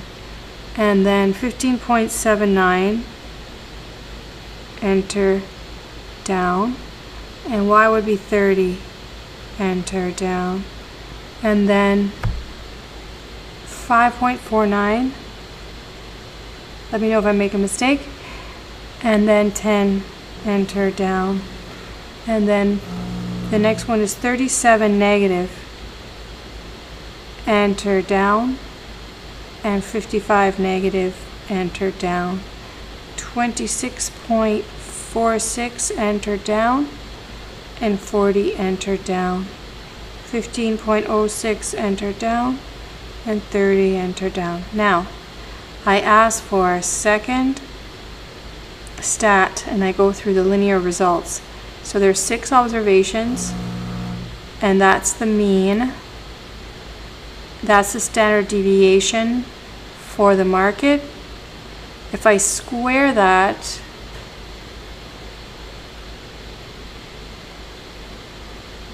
is that going to give me the result?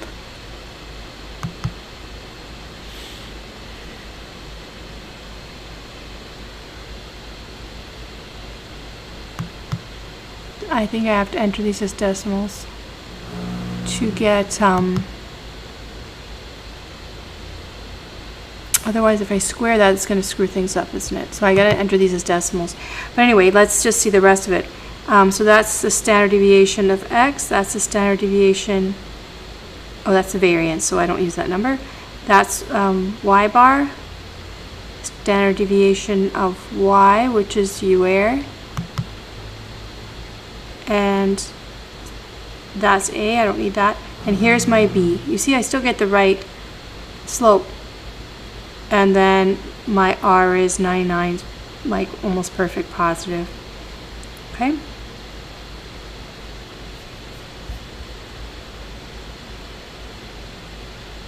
Yes, Kyla, theory type questions. Not well, like the ones I've been giving you. Like the ones in the MyLab Finance. Work on those problems, remember. It's going to look more like that. But the things I've given you are supposed to help you conceptualize and understand things better. Okay, let's see, what did I do to get standard deviation? So it's going to turn out with the right numbers.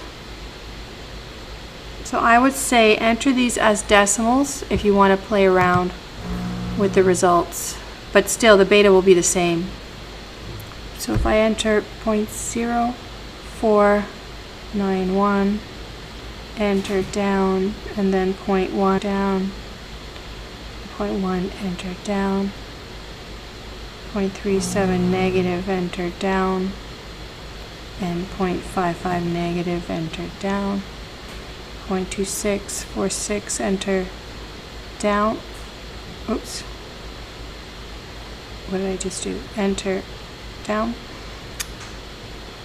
and then 0.4 enter down, and 0.1506 enter down, and 0.3 enter down. And now second stat and the linear results, same thing, right? So these are percentages now, and that's that. And then I still get a B of 1.55, okay, whether I put decimals or percentages. The point is, though, that I need to use decimals to be able to make a variance out of these values, or to manipulate them.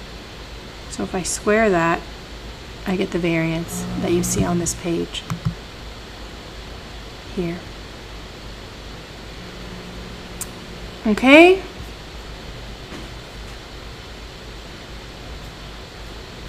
For slide 3, what is the Y value? Not sure what you mean. There is no Y. You just calculate. In that case, you just leave it. You skip it. You have to clear second clear work, and then just enter second data. Wait, second data, then second clear work, and then as you enter, you just don't put anything in the Y. You put 0.031, enter down, and you don't put anything for the Y. You skip it. You keep going down. 0.0468, enter down, and then down. So you skip it. Okay? Because it's two variable statistics, to get one, you just have to override the second variable. Okay, Muskan? So work on that. I'm going to get back to the notes. All right, so what can I say?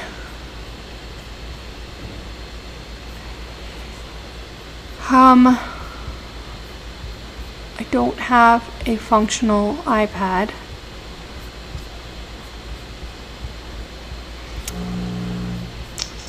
I'm going to let me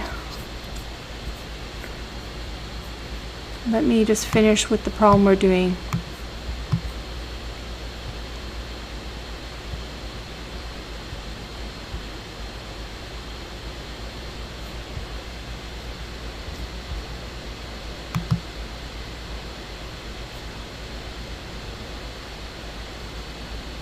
Okay, so for the problem that we are doing,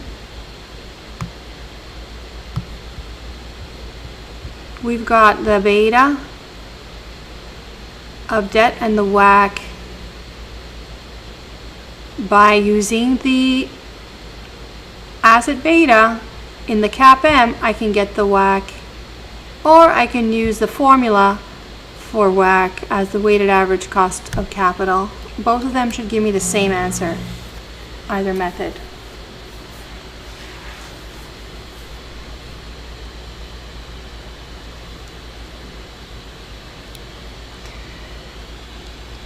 All right, so then there's just several exercises like this one. And what you can do, oh, I did do a nice graph here in the solutions, didn't I? See, I did a nice graph. That's the graph that I just did in colors. It should always be like this in general. And where the WACC falls will depend on what proportion you have. If you have more equity, greater proportion of equity, then it'll be closer to beta S and RS. If it has more debt, it'll be closer to the beta after tax and the after tax cost of debt. So what we do with this number, now this should be the required rate of return for the firm. So you can value projects using the WACC now. So you should just practice all of these. I mean, they're all virtually the same. So tomorrow you can have the TA, you can ask the TA questions about it. See here, I calculate the NPV using the WACC. And then some theoretical questions that are not that hard. What would happen if you did such and such to affect the WACC? What would that mean about investing? And so I'm just scrolling through here. They're all similar questions. Remember, we also call WACC the hurdle rate. the rate you have to, exceed, in other words, to actually pursue the project. Then I have some other type of questions here for you guys to contemplate. All right, so that's that review, and then there's another review using preferred stock. So I'm going to ask the TA to go over review 5 with you tomorrow, and any questions you have on review 4. And then otherwise I'm going to be giving you, I'm going to send you something on options, but right now I want to get into options. I want to get into options. I have to figure out how I'm going to do that without my iPad. Let's see, I'm going to show the notes up here. I'm assuming you have no questions. So you're going to work on that, okay? It's just a matter of practice with those notes. So it wasn't that hard, was it? It wasn't that hard after all.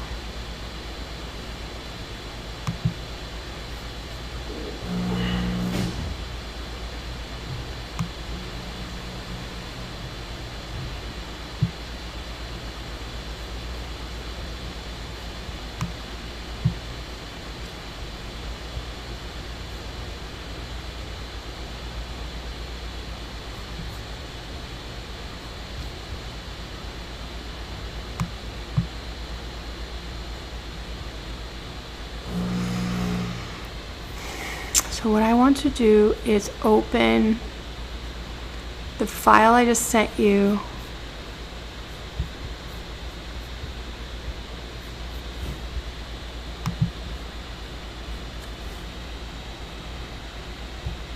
I really wanted to start off with the overview, but that's not going to work.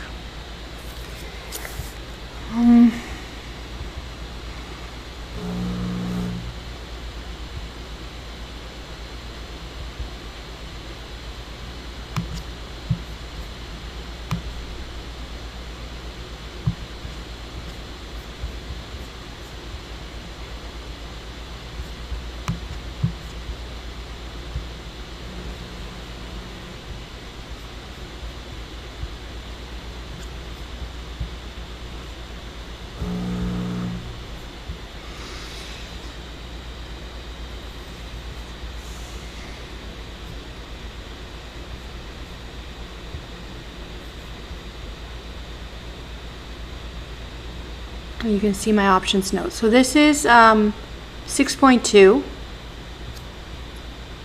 because 6.1 was meant to be like an overview, but it's not gonna be as neat and tidy now. Well, anyway, let's see.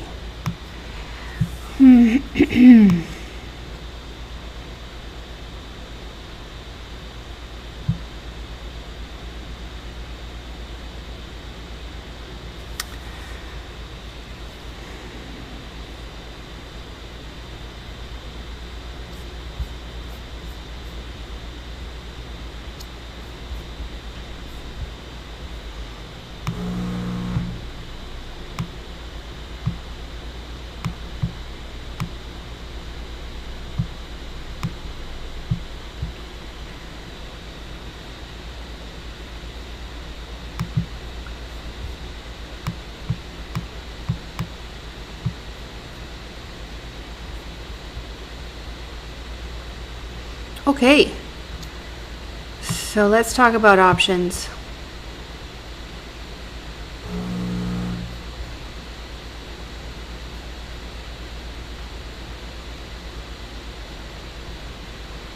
Well, Muskan, SY will be 0 because there's no Y, okay?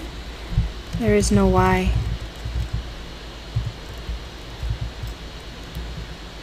In fact, it entered Y always as 1, so standard deviation would be 0. That makes sense. Okay.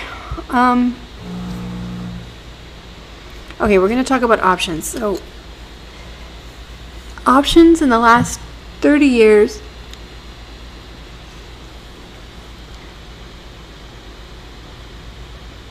are derivatives. Let's talk about derivatives. Derivatives are securities that are traded.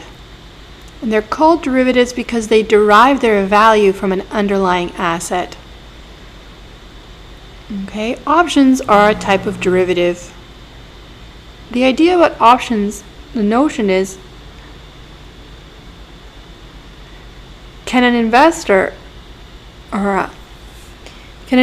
reduce their downside risk by holding options? Well, what are options? Let's start there, and then we'll talk about pricing options, okay?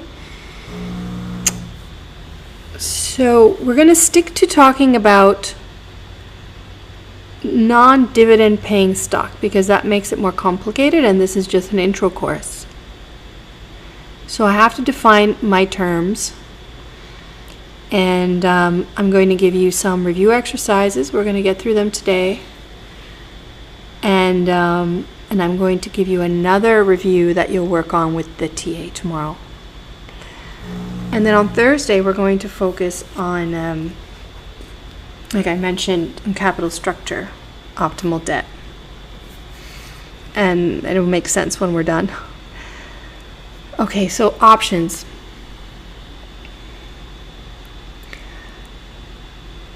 There are European options and there are American options that we're going to learn about.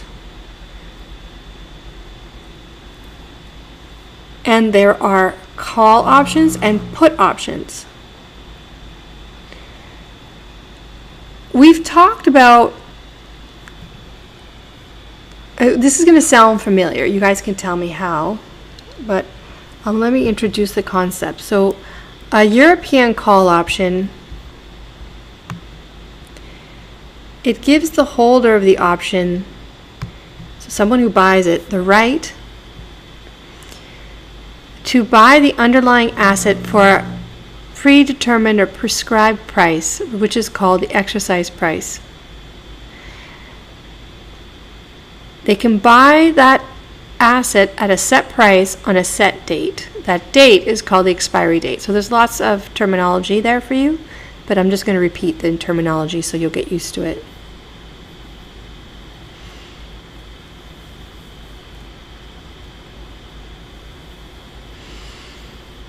Okay, so a call option gives a holder the right.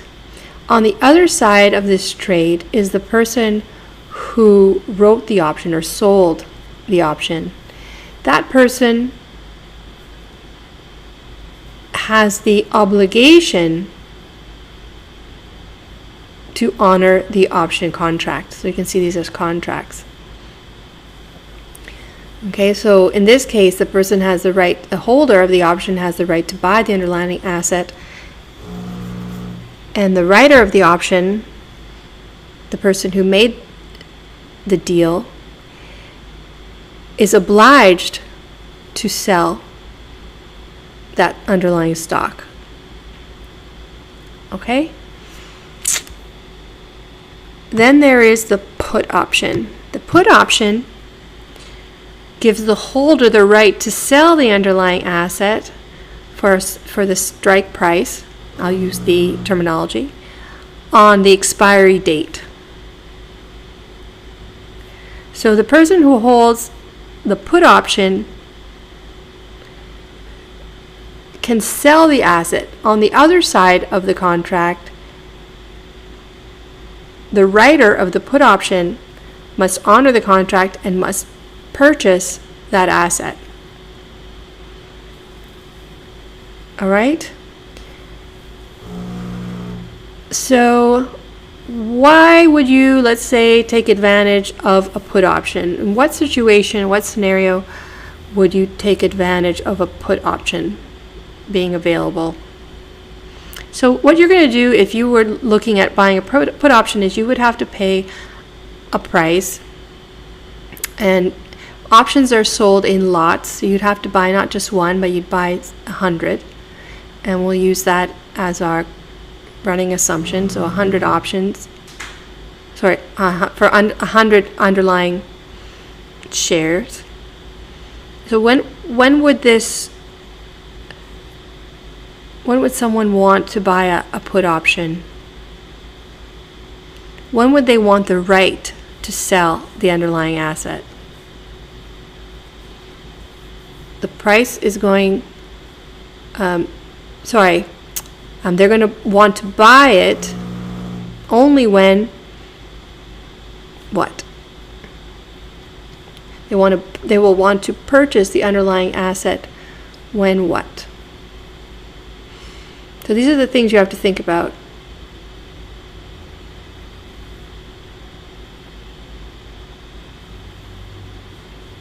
They want to sell in what situation?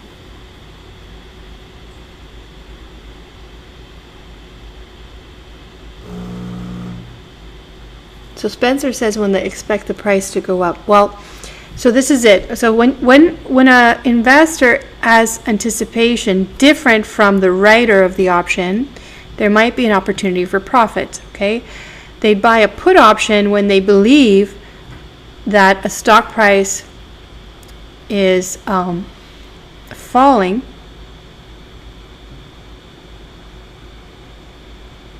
They would purchase a call option when they believe that a stock price will rise in the future. Okay, so let me illustrate this. I'm going to try, if you guys can open up the file that I called 6.1. I really want to use 6.1. And let's see, I can show it here.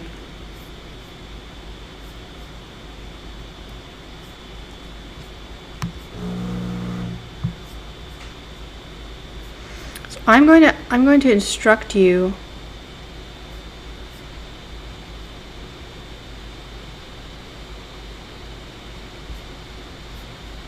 on how to fill this chart in.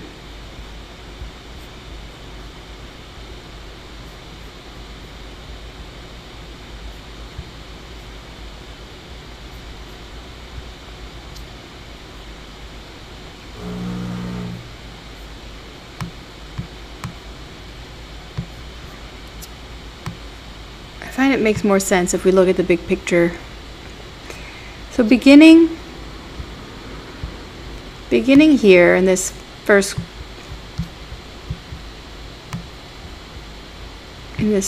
graphic,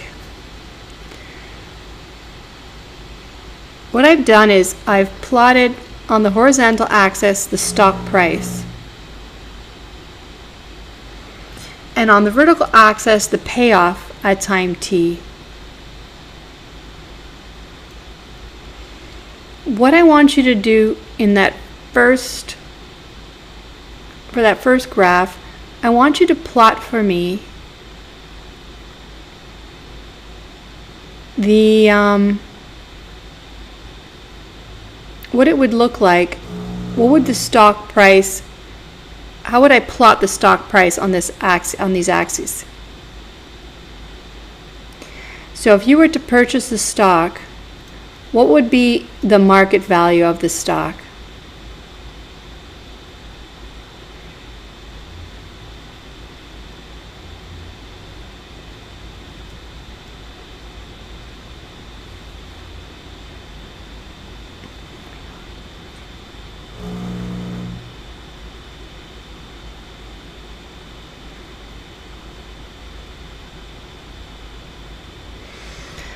Okay, so what this is a snapshot. Okay, this visual, this graphic is a snapshot at time t.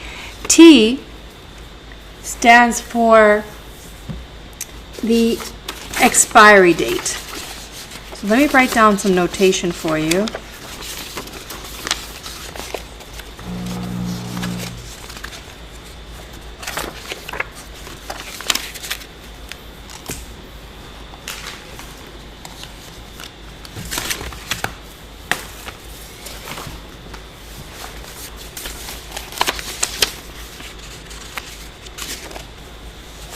Okay, I'm going to write down some notation at the top.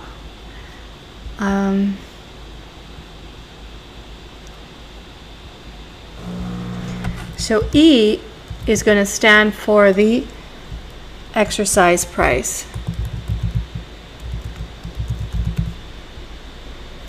You see that?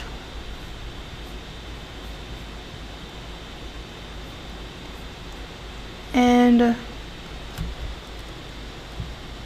ST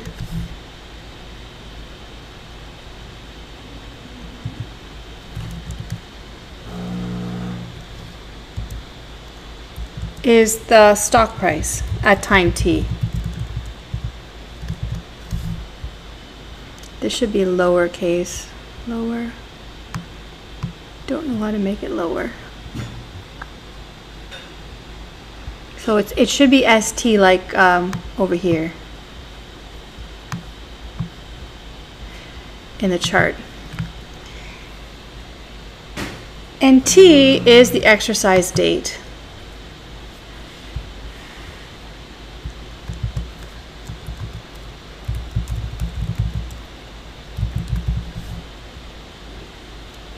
So the exercise price is the same as the strike price.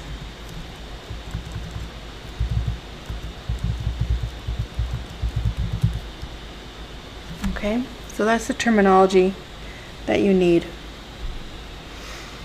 So if the stock price was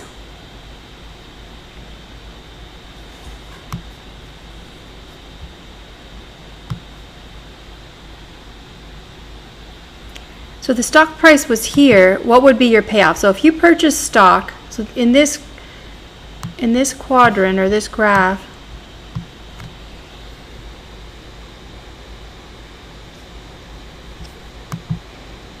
I think I can do this all in PDF.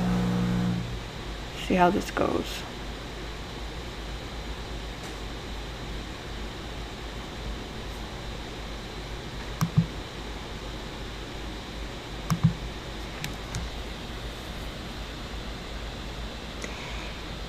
If the strike price was, let me turn that off.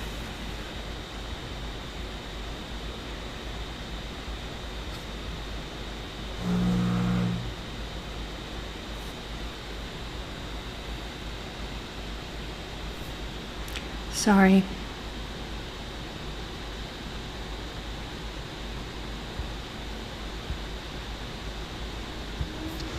So if the strike price was, can you see my cursor? No, you cannot see my cursor. Let's do it like this.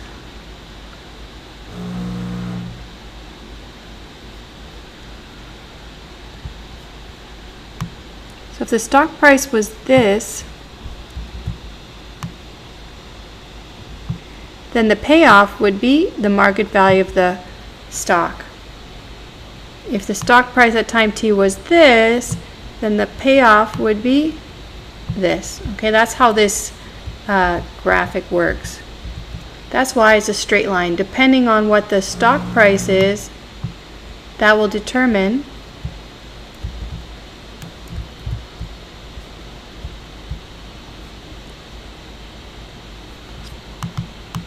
I'm here, I'm just learning my new tool. That will determine the payoff. Got it? So if you own stock, that's what your payoff is going to look at like at time t.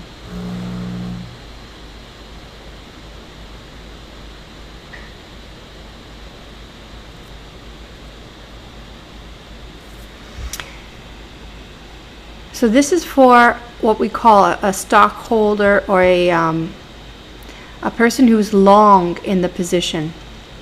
Long, right? We talked about long, buying and holding.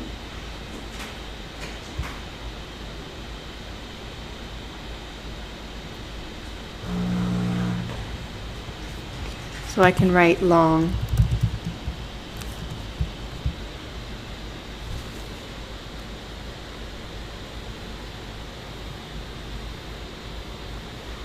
If you're in the short position, what will the graphic look like? I'm going to put it here, and it should give it away.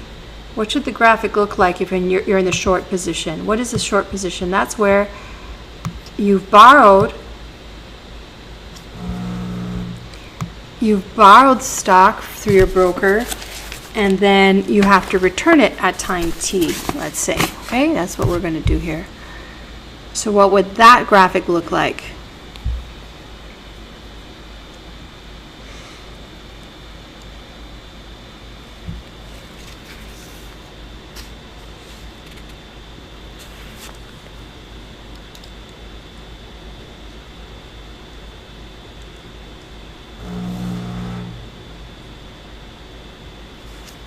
Nobody?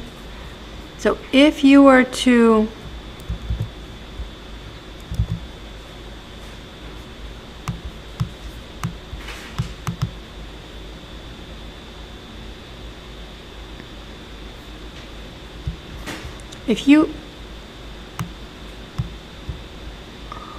it would be the opposite. That's right.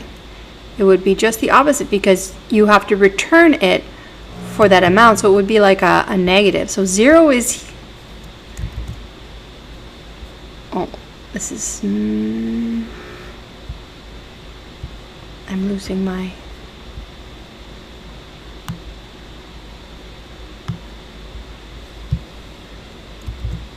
oh dear. I don't know that this is the best way, but I'm getting straight lines.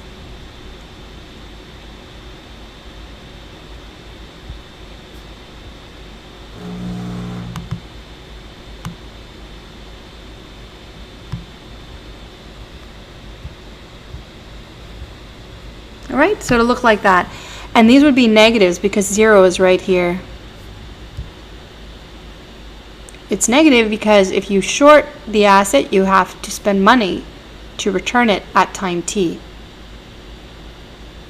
Okay, so you should be drawing this. You should print this out, or just take a blank sheet of paper and start drawing with me. It's going to be 3 columns. And what was I going to do? I was going to put 0 here. This would be much neater than if I drew this. Okay, and then what we'll say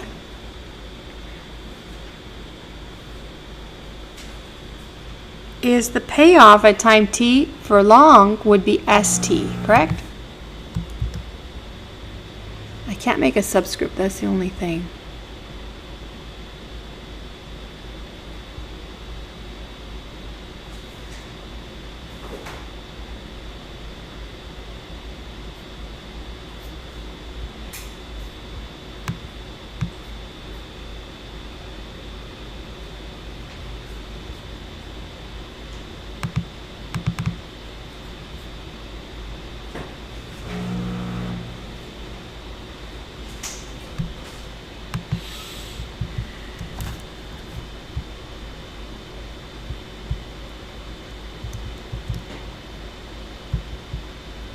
Making them both smaller.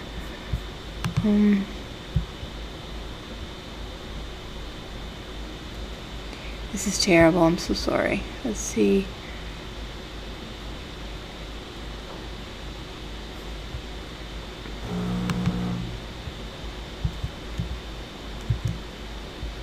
There we go. So that's what it should look like. Okay, so that's ST. If you short the asset, then it would be negative ST.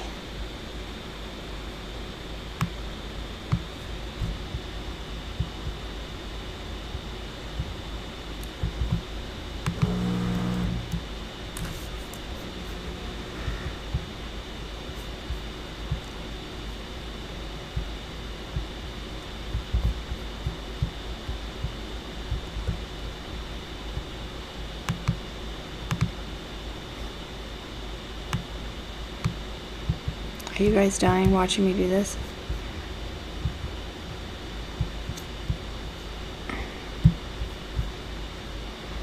And that would have a negative in front.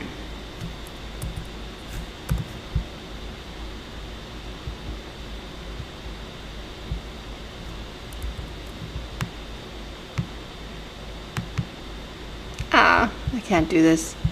Okay, so I'm going to go to my tablet just to give you an idea. That's what it's supposed to look like. Okay, so what I'm going to do is I want you to think about, this is for stock, long and short. I want you in the two below, I want you to do a drawing for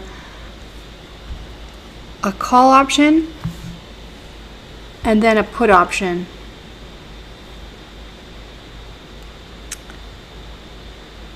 And then here, I want you to do it for a T-bill. So this is going to be for call. This one's going to be for put. And this one's going to be for T-bill. And these are very small, so I have to make it bigger, which I can't.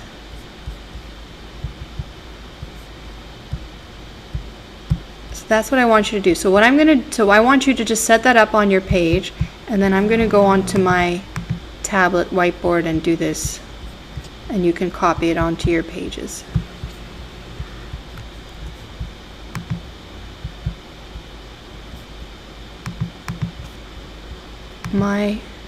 Unfortunately, my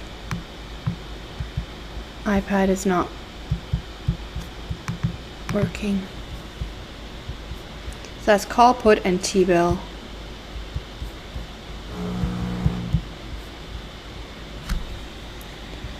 All right, so write that on your page, and then I'm gonna go to the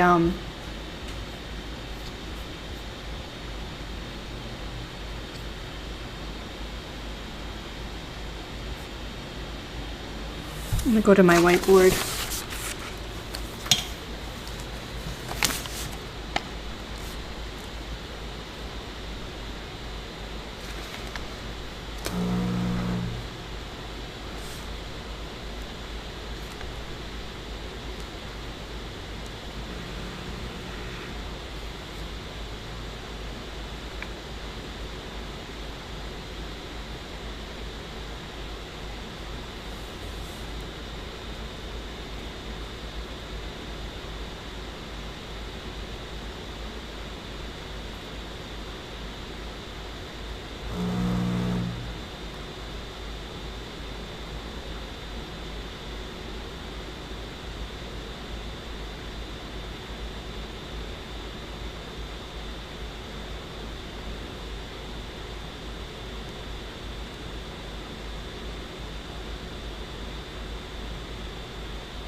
Okay, it wants to go this way.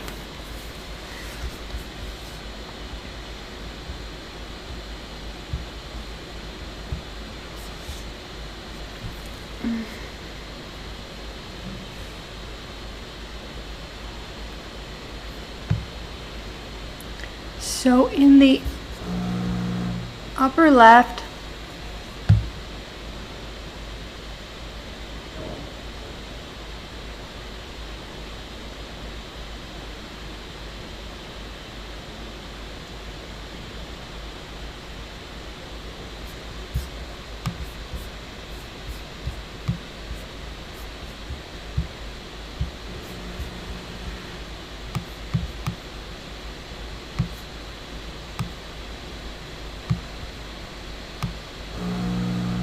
no, I'm not going to be able to use this application. This is no good.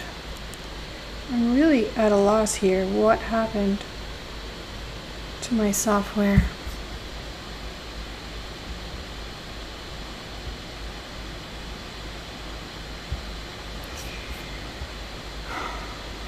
Okay, I'm gonna continue with the Acrobat. At least I get straight lines. Okay, so what would a call option look like? So holding a call option, I'm going to mark now the exercise price. The exercise price would be here. So let me mark that.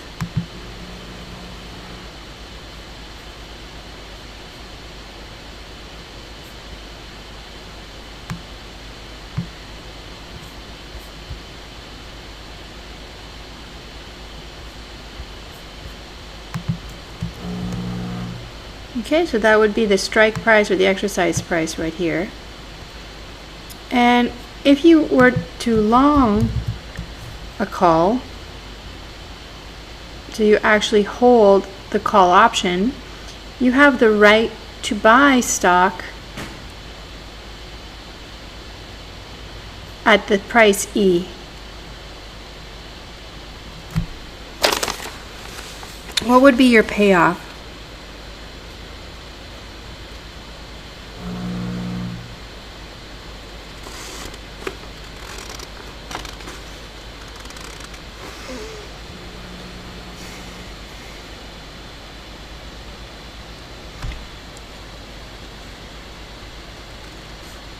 So if the stock price was 0,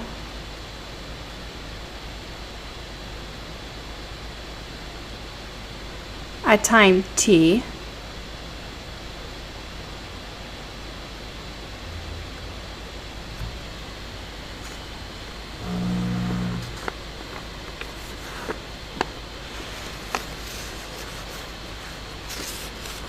and you had to pay E for it, you're holding the option. Would you, so we say, would you exercise the option if the price was 0? You would have to pay E and it's worth 0. Would you exercise the option? Yes or no?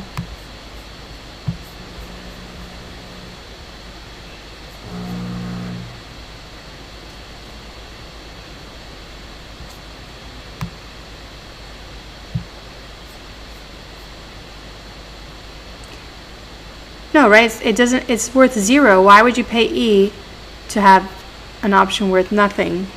So in fact, we say that option would be out of the money.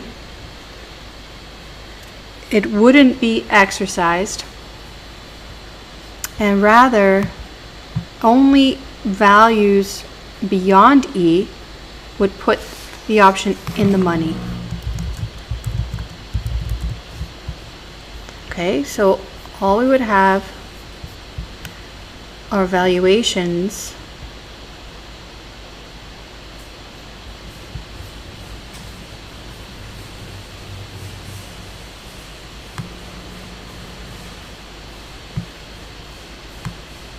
after E.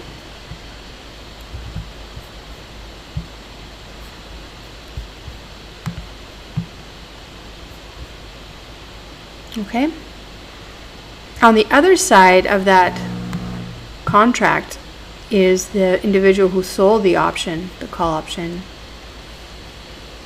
Likewise,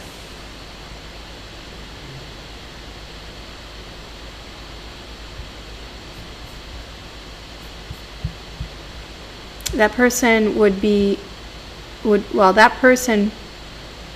the writer would have the obligation to do what the holder wants to do. So only after this point, if the price, so don't think of this as a duration axis. This is just a snapshot, and I'm just showing you the alternate, the possible prices for the stock. So the person holding the call option has a right to buy stock at a set price, and it's an obligation for the writer to sell it to him.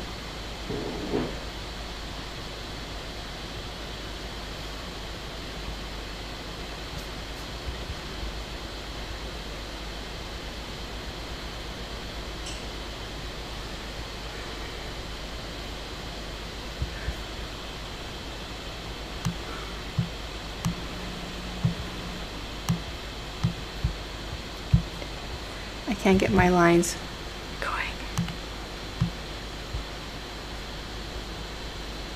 Oh my goodness.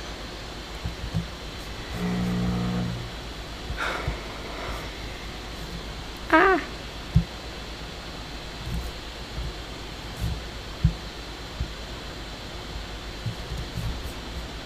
So I'm going to make it over here and move it.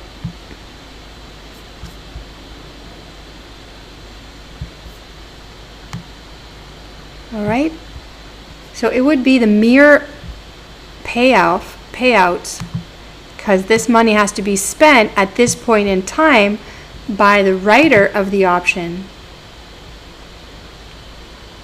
Okay, so these would be up here.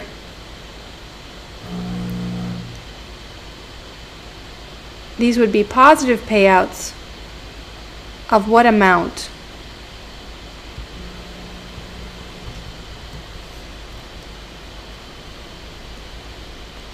What would be the payoff to the person holding the option?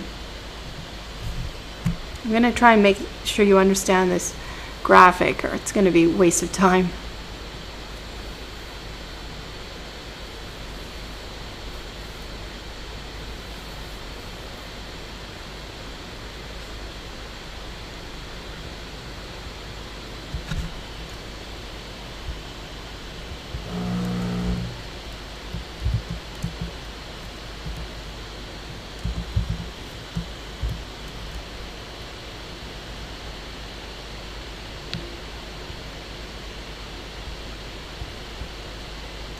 For the person holding the option, it would be the maximum of 0,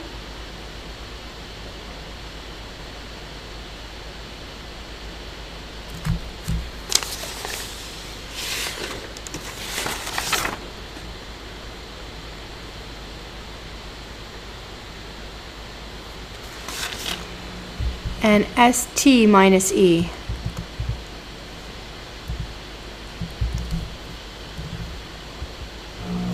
That would be the value here. I'm using a little t because it should be a subscript. I can't make it go down.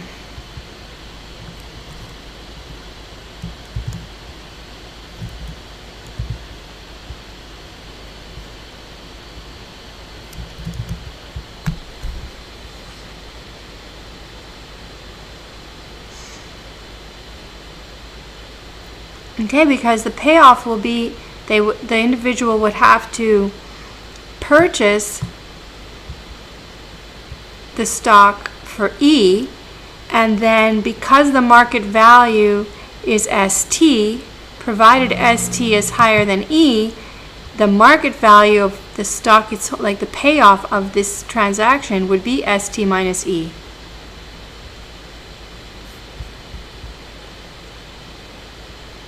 So Kyle is asking, where does ST come from? So the idea of ST is just, it's what is. Okay, so I'm going to give you exercises where I'm going to give it to you. I'm going to say this is the stock price at a certain, at the expiry. It'll be given. So I'm just showing you the possibilities. It could be any of these along this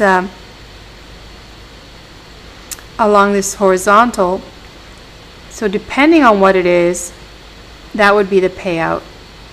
So on the other side, the person who's short in the position,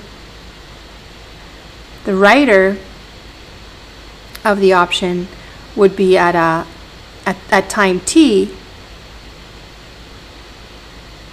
they would get the negative of this amount.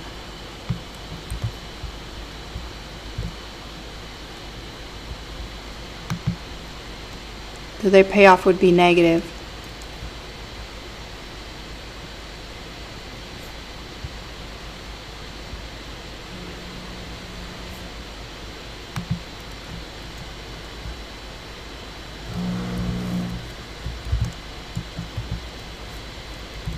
The point is the maximum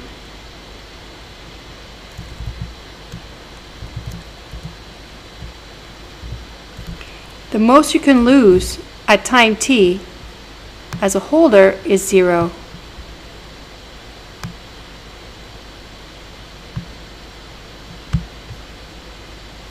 I'm going to put it in there. That's a negative for the writer. Okay, so you see both sides of the transaction at time t. Now, what happens at time 0? At time 0, there was a transaction where the person who purchased the option paid the writer a fee, right? Something for the option, not the full price of stock, of course, but some price, nominal price, small. So that's a call option. What would a put option look like? Try and do the drawing for the put option.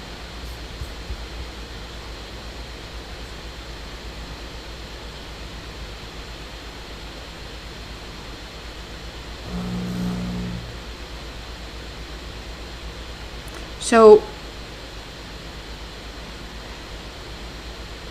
if you are so Kyle's asking, well, you don't really want to lose, right? Well, the thing is, the person on the other end of the transaction is thinking differently, right? They're thinking that they made money at time 0 and they're going to pay out 0, like the option will not be in the money. So if you look at the net from what is time 0 to time t, maybe they'll make a profit. That's what they're thinking, because they got paid the transaction cost for the option, and then they don't even have to, they're not obliged to do anything because the option is out of the money. So over here we say option is in the money, and on this side it's out of the money.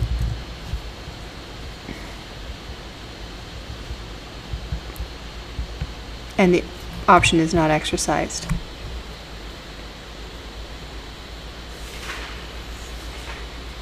Okay, so I want you to draw it for puts. Try the put here.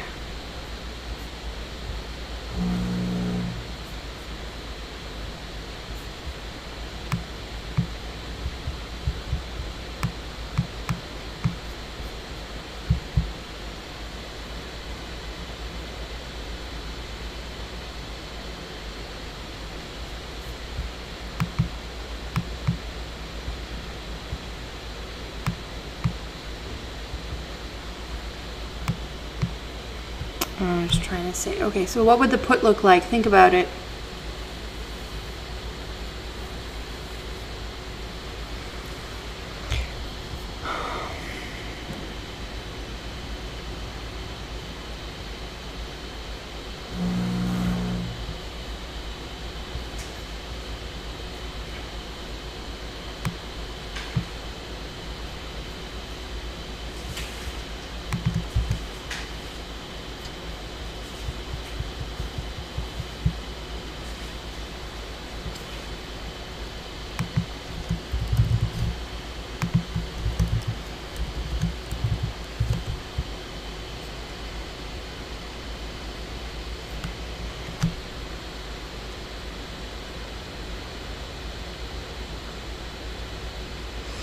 So the put option gives the holder the right to sell the underlying asset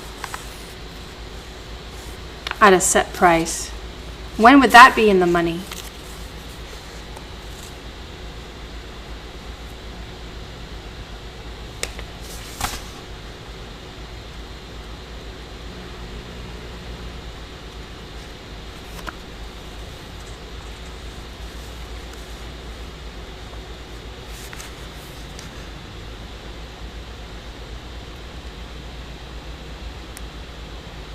And what would that look like? So they're going to be able to sell, holding this option at time t, they'll be able to sell for E. When is it worth selling for E? And it might be the case that the person who holds the option doesn't necessarily have, oh sorry, I'm saying this backwards. So the person who's selling the option, they want to sell it for a price at the time, might not necessarily have the stock when they initially buy the option. Okay, I haven't specified anything at time t. What would it be worth to sell stock that they don't currently have? That's how you have to think about this.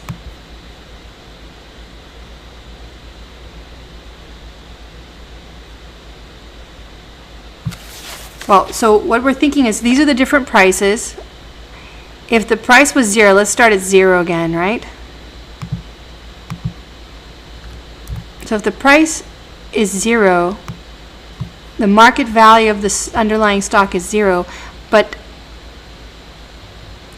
the writer of the option, who will say is short in the position, the writer of the option has to buy it from you at the exercise price E. So you're going to exercise the option, right? You're going to exercise the option in all these cases here. And you're going to get, what's your payout going to be? So this is going to be the opposite. This is going to be here. It will be, I gotta turn that off. Here it will be out of the money, and here it will be in the money. Up until E. So what will the payoff be? The payoff will be, depending on the stock price,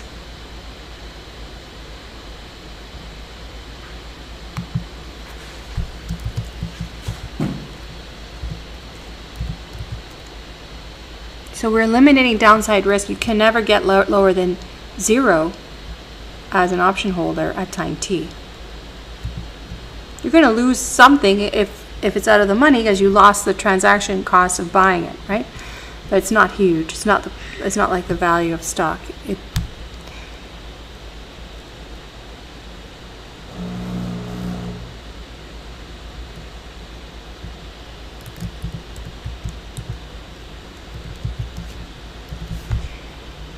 So the price up here would be the maximum of 0 and E minus ST.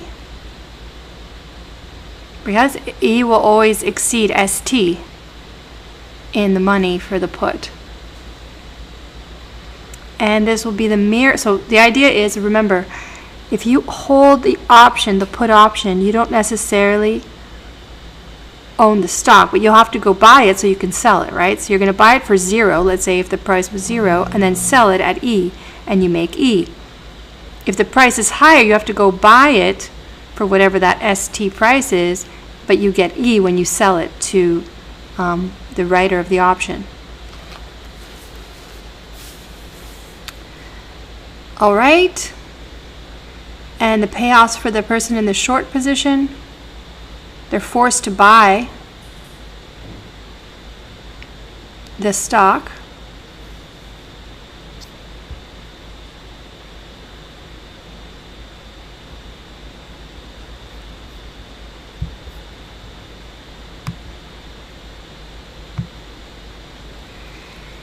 So it's a mirror.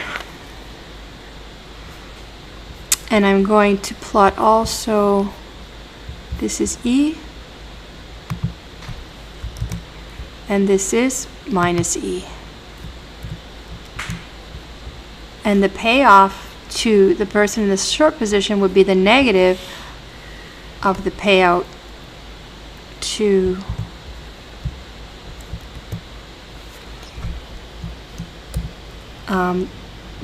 the payoff for the holder of the option.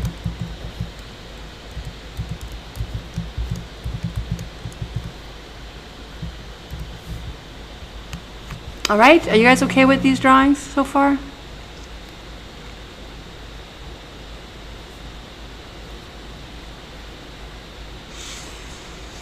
Now I'm going to create, on the last drawing is a T-bill with face value, I have to add this in, with face value E.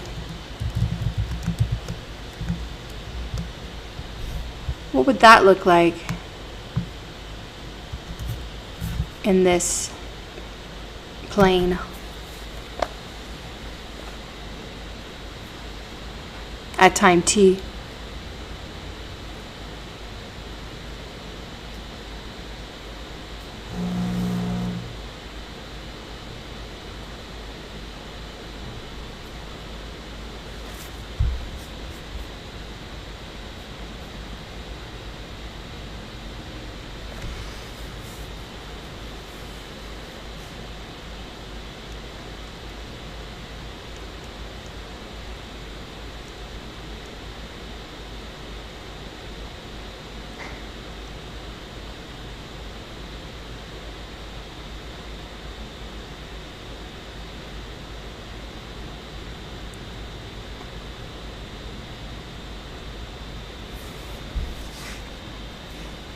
So no matter what the stock price, there's no correlation, right? It's going to be simply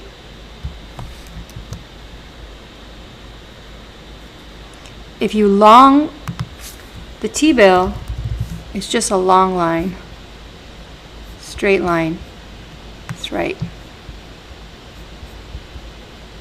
If you short it, then at time T, you would have to pay it back, so it would be a negative.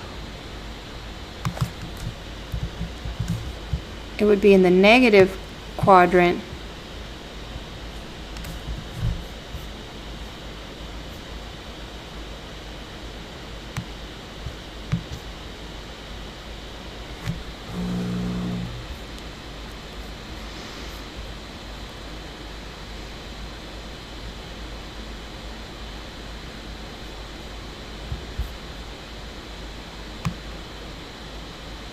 One straight line. That's supposed to be straight.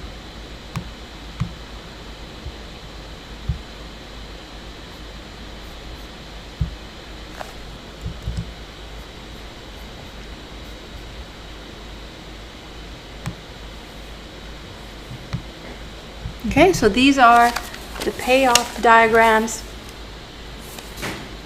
for these securities, for these positions.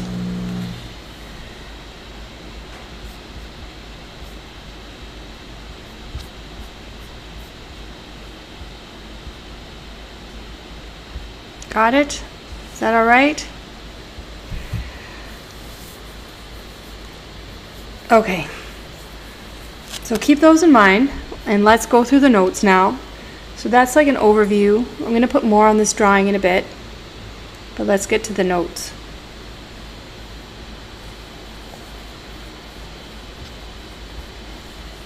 Any questions about the drawing so far?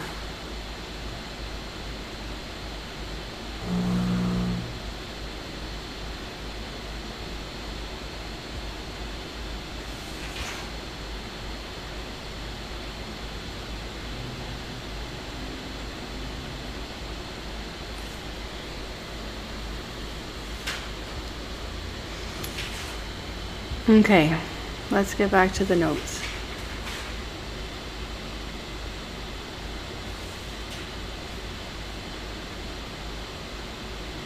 What is it, Harper?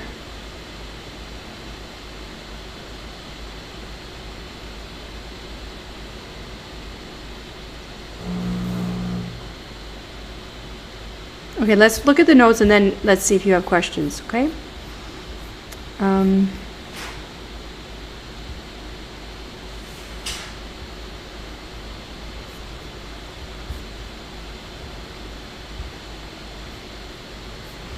All right, so as I said,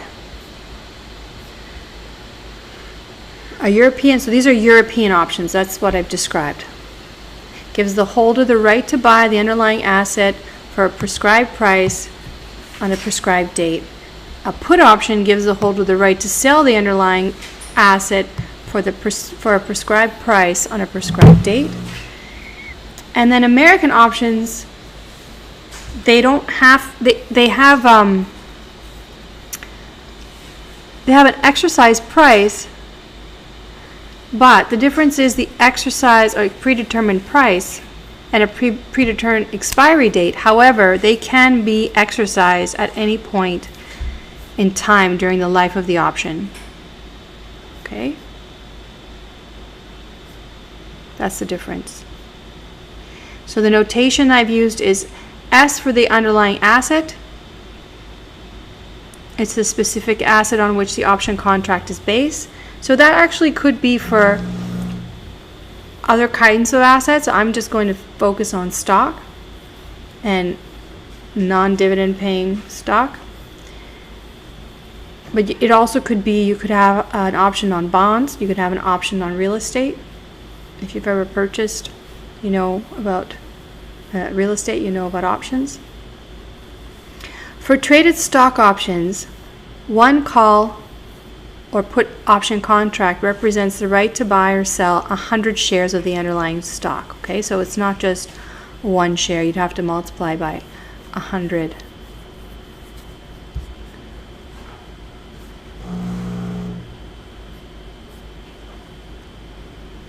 Did my screen freeze? How did that happen?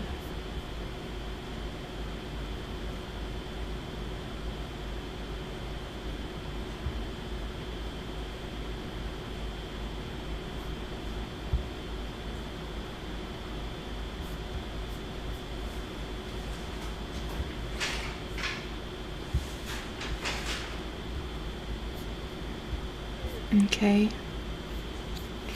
Not sure why it's okay, it moved. Okay. So I said, yes, one call or put option contract represents the right to buy or sell 100 shares of the underlying stock. The exercise price E is the specific asset price at which the asset can be bought or sold by the holder of a call or a put if it's exercised. And T is the expiry date. Okay, so you guys got the idea. So we call a writer the seller of the option who takes a short position in the option, and the holder the buyer of the option that takes a long position in the option. So we talk about the elements of the option contract, if it's a put or a call, the style, is it American or European, what kind of asset is underlying, stock, bond, for example, the unit of trade, so it's usually 100, and the exercise price and the expiration date. People are asking me questions. Yes, Al, has to be the same stock.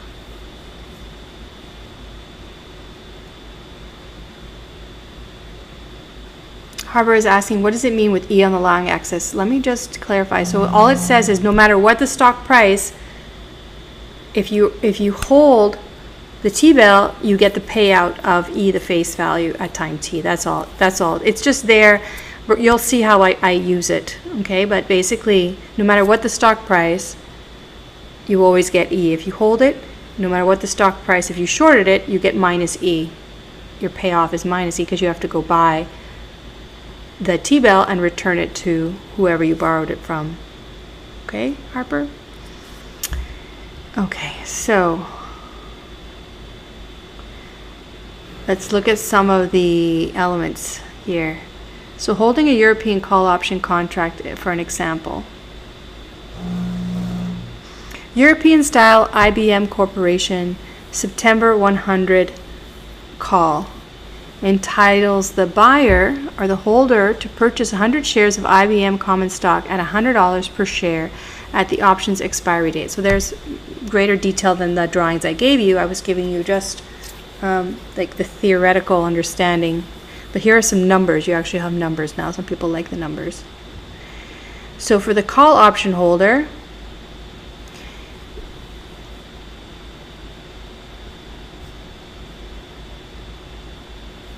remember, as long as the stock price exceeds the exercise price,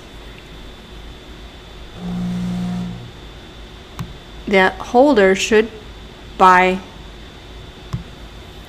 the option. Buy the stock. Okay, so exercise.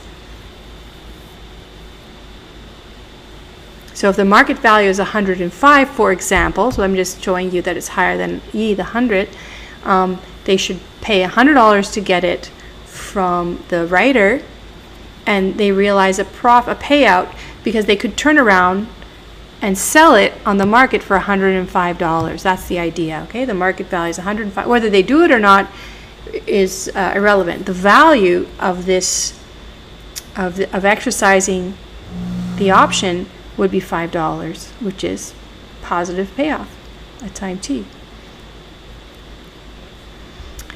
If the stock price is less than E, the holder will not choose to exercise the option. Okay, because if they really wanted the stock, they'd go buy it for $90 themselves, for instance, something less than 100. Why would they exercise the option and pay 100? Okay, so there's no payoff from having the option. The option is worthless at time t, and the payoff is 0. Okay, so I haven't put the two time periods together. I'm just talking about time t right now. What happens at time t? So in this drawing, in this slide,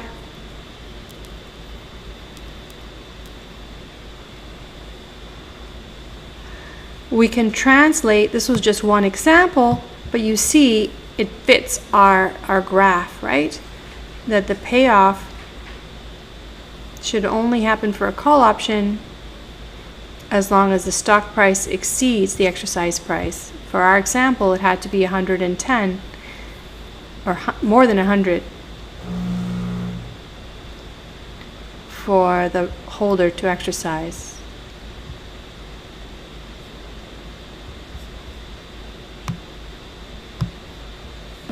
There's my drawing.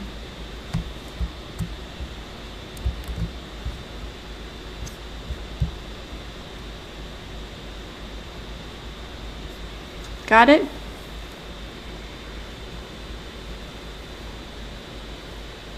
Now, what about the writer? Let's look at the other side.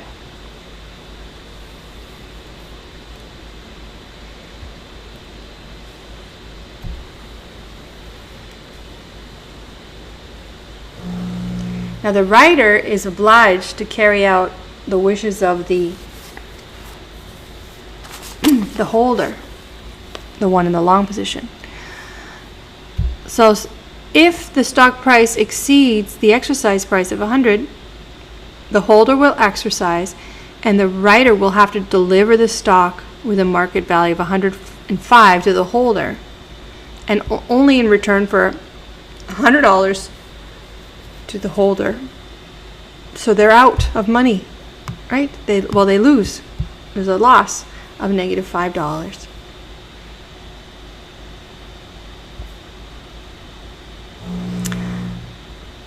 If the holder does not exercise, then there's no negative payoff for the writer at time t. Again, I'm just looking at time t. So the conclusion is a call option writer will never gain at time t, since his payoff is never positive. And you can fill this drawing in. And I've put the formula here, right? the call option value of time t would be E minus ST.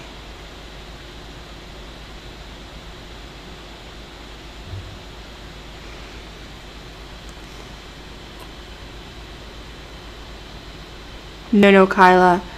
It's that the writer just has to do whatever the holder wants.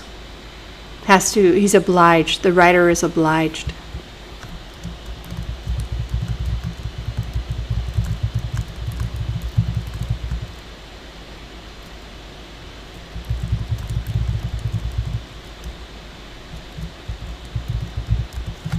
Okay, they don't have a choice in the matter. So, hey, if this is the first time you've seen this, you just be patient because it'll all sink in when I'm done, or hopefully before.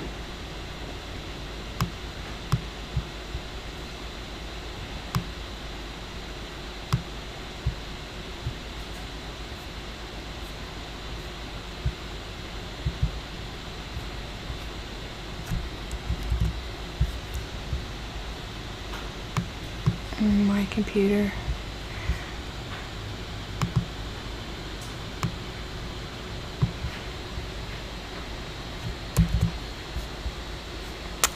Oh my goodness, I have to turn this off every time. I need to practice with this. Okay? So I'm just repeating, but with numbers, what I did before.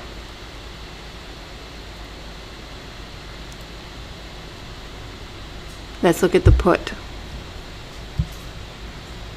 So it's really important. I mean, there's a few details, but once you get them,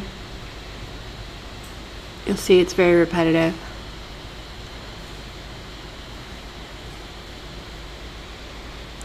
So what about the European style IBM Corporation September 100 put? So that's how it would be listed.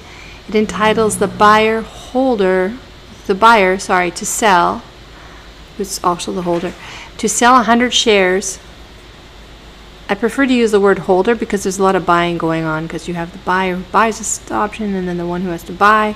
So the holder has the right to sell 100 shares of IBM Core common stock at $100 per share. And the results I'm giving is per share, right? Even though it's 100, like this is per share. So you got to multiply these payoffs by 100. I'm just making these payoff diagrams per share.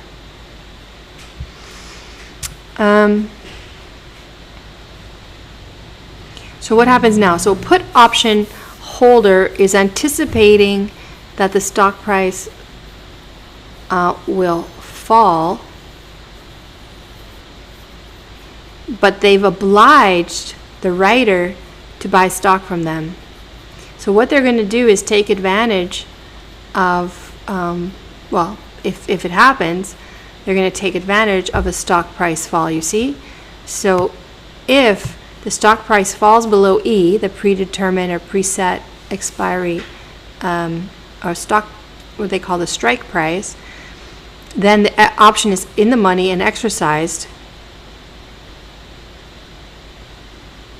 The put option holder receives $100 for IBM stock with a market value of 90. So if the put option holder didn't have the underlying stock, they could go buy it for $90 and sell it for $100 and see a payoff of $10 a share.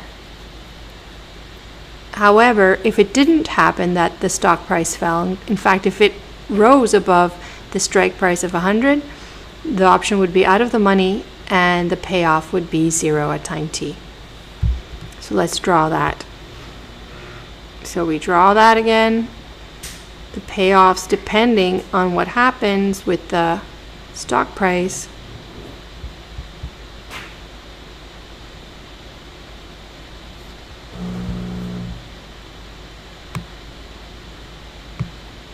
like that.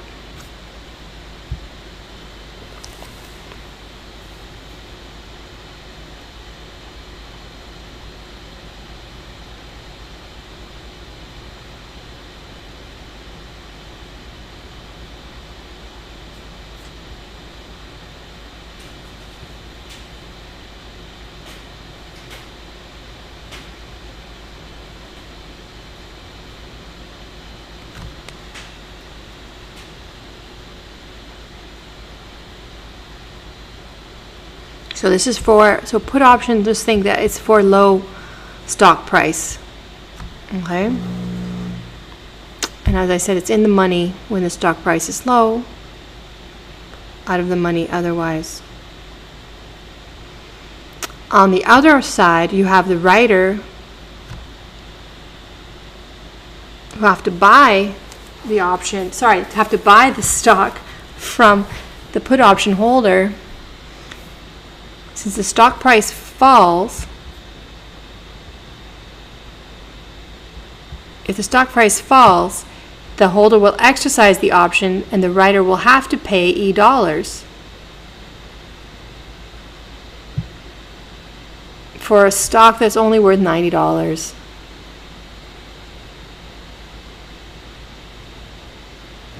So if the writer bought it for 100 and then decide to turn around and sell it, even if they don't sell it, if they just hold on to it, at time t, the value would be -10. The payoff at t is -10. If the stock price instead rose, the option would not be exercised, so nothing would happen and the payoff would be 0. So the writer at time t can either get a negative or 0 payoff. So we finish this drawing. This one will look like.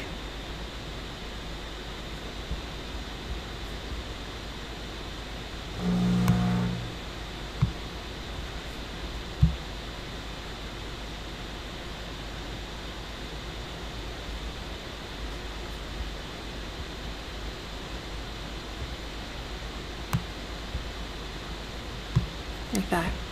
And notice E, the exercise price, is here on that payoff axis. Alright, so you got those drawings. Now what we're going to think about is combining positions.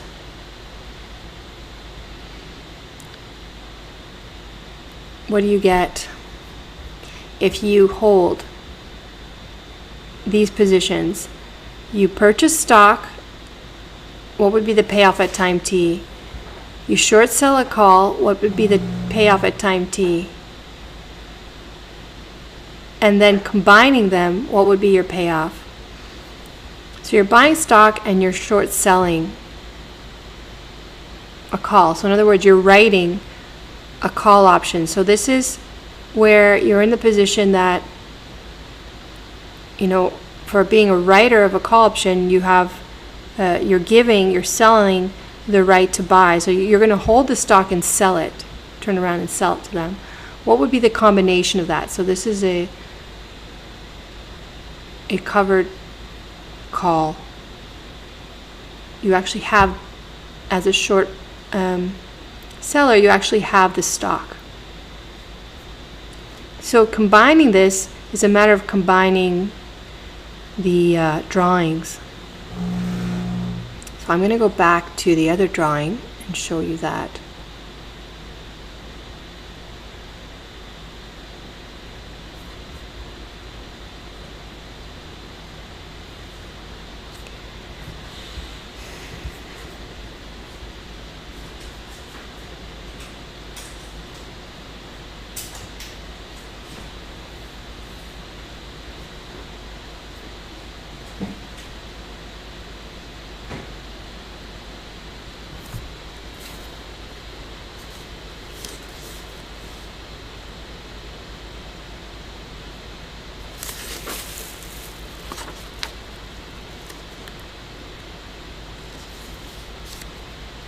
So in the second column,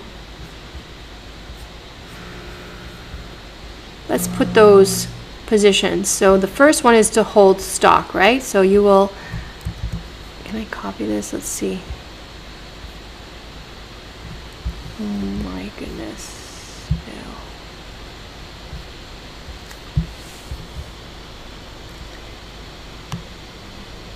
So there's longing stock. And then I'm going to short sell a call. So it's going to be a you're going to write a call option, right? So you're in the short position. So what you have to perceive here, I'm going to put here the E here and E here, and you line these up. And what would the combination create in theory?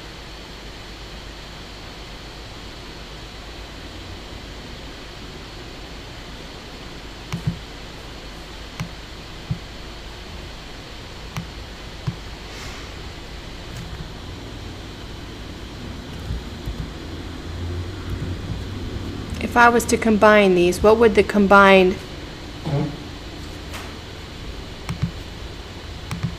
positions look like?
So we're going to put the 85. Well, they put 85, but it's doesn't really matter.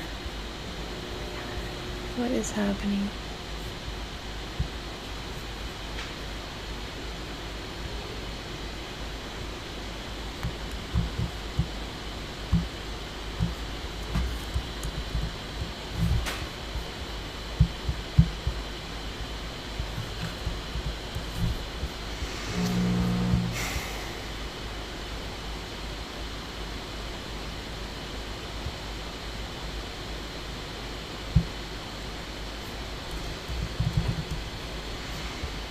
Okay, so the E would be 85. So what's going to happen is you should think this is 0 plus 0, so that would be 0 down here. And then here, can you see my cursor?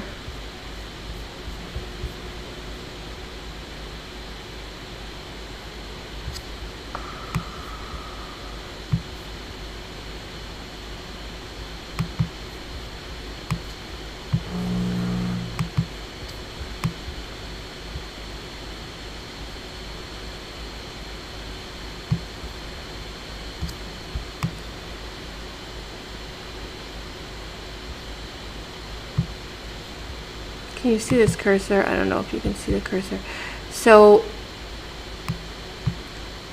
we're going to go, imagine if you're at 0 on this one and you're going to add it to 0 here, that's going to put 0 down below in the combination.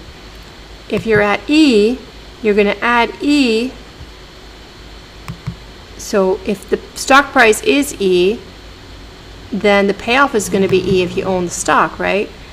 But down here in the second drawing at E, the put will be worth 0. So what you're going to get in the combination is E. So you're just adding off the payoffs from the top and the bottom one, and you'll see that it's going to look like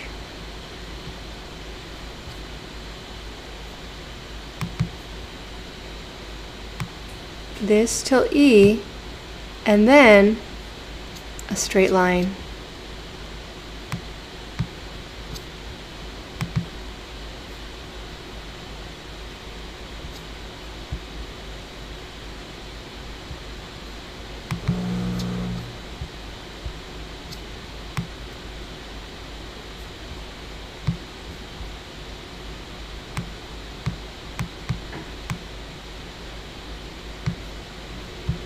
after E.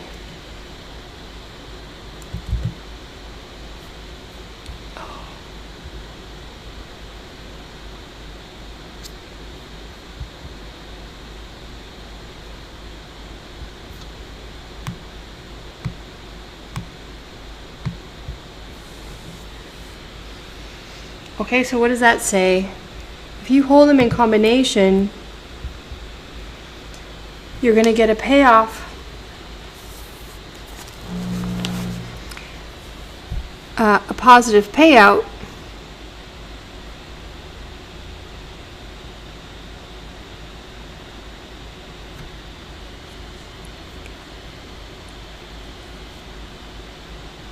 even if you're the writer.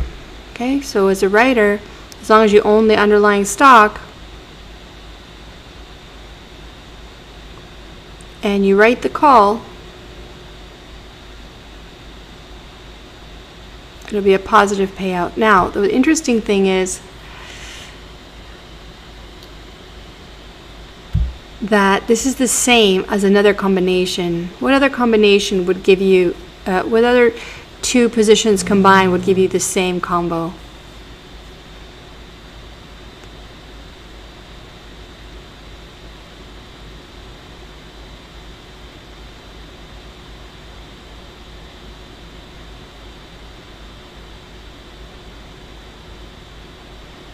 If you guys are good with the spatial recognition or patterns, this is good. If you're not, this gets frustrating. You want to just use the numbers. I'll give you examples with numbers that you can practice this. But okay, spatial recognition or pattern recognition. What would give you the equivalent payoff? What combination?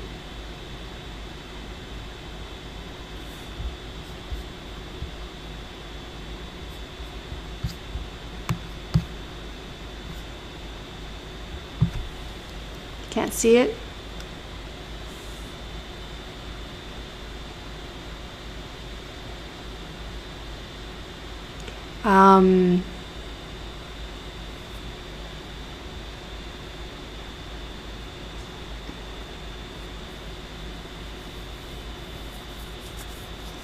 So you could get the same with a T-bill and a short put position,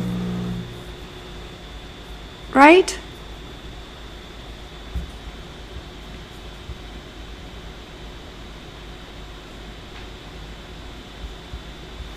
So this is the same.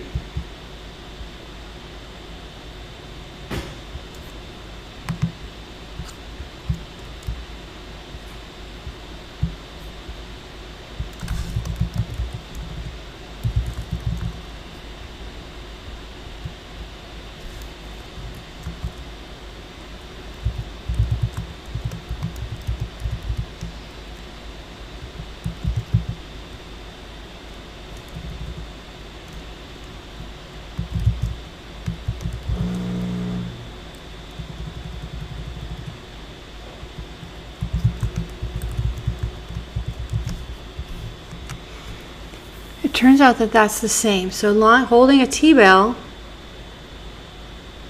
and being in the short put position.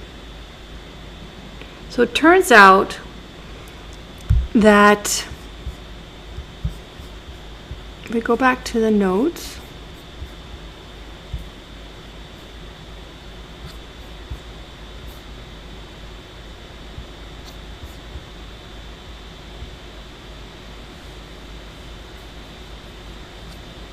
sorry, I gotta turn off the lines. So you can draw it here as well.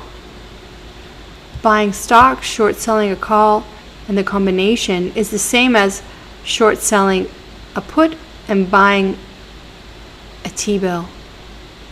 So it turns out that there is what's called a put-call parity relationships, that these positions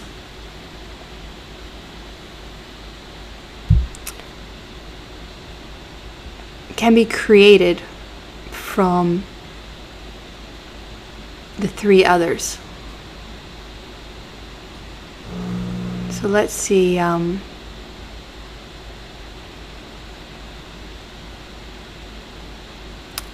Should I draw this in here again? So draw that in for slide 12. Now slide 13.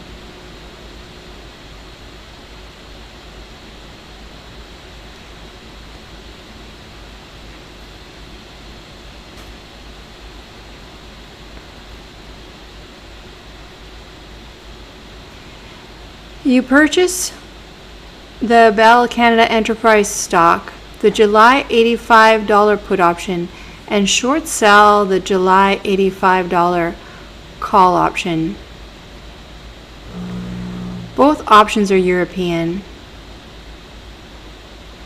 Your payoff at expiration is in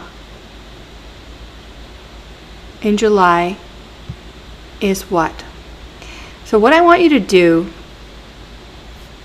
for next class is read through these. I'm going to send you, because class is over, I'm going to send you the rest of the notes. Not notes, I'm going to send you the some exercises I promised. You're going to work with the TA. And you're going to work through this. I've presented you the positions. You're going to work with this relationship. The fact that you can create positions from the other three positions. And because of that being equivalent, that equivalency at time t, it is the case that the present value should also be equivalent. The present value of these positions. Okay, so that gives us the put-call parity relationship at time 0. This helps us to value options.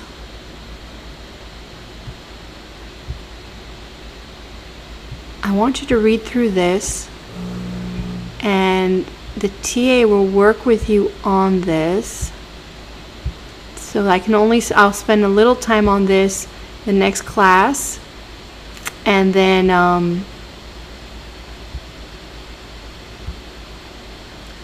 mainly I'm going to talk about American call, because all I taught you was the European. So you're going to work on this, study with the TA tomorrow, and then when we come on Thursday, hopefully it's just going to be a review and I can explain American call options better to you. All right, so this is it. I guess that's the class for now. I'll review these last few slides. I'll have him focus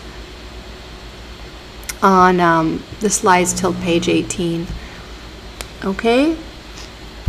So other than that, if you have any questions, let me know.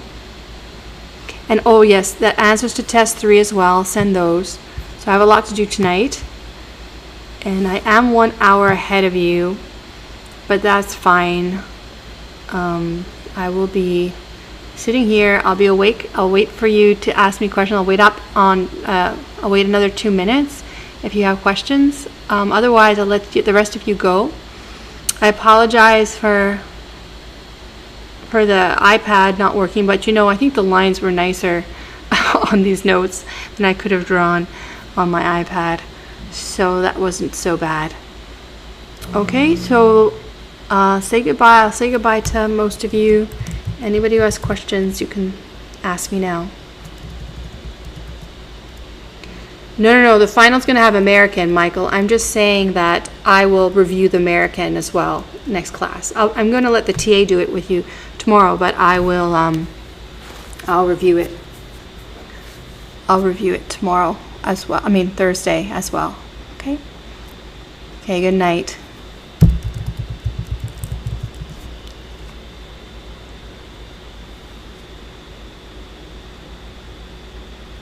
Good night, Harper. Good night, Tony. Spencer. Good night.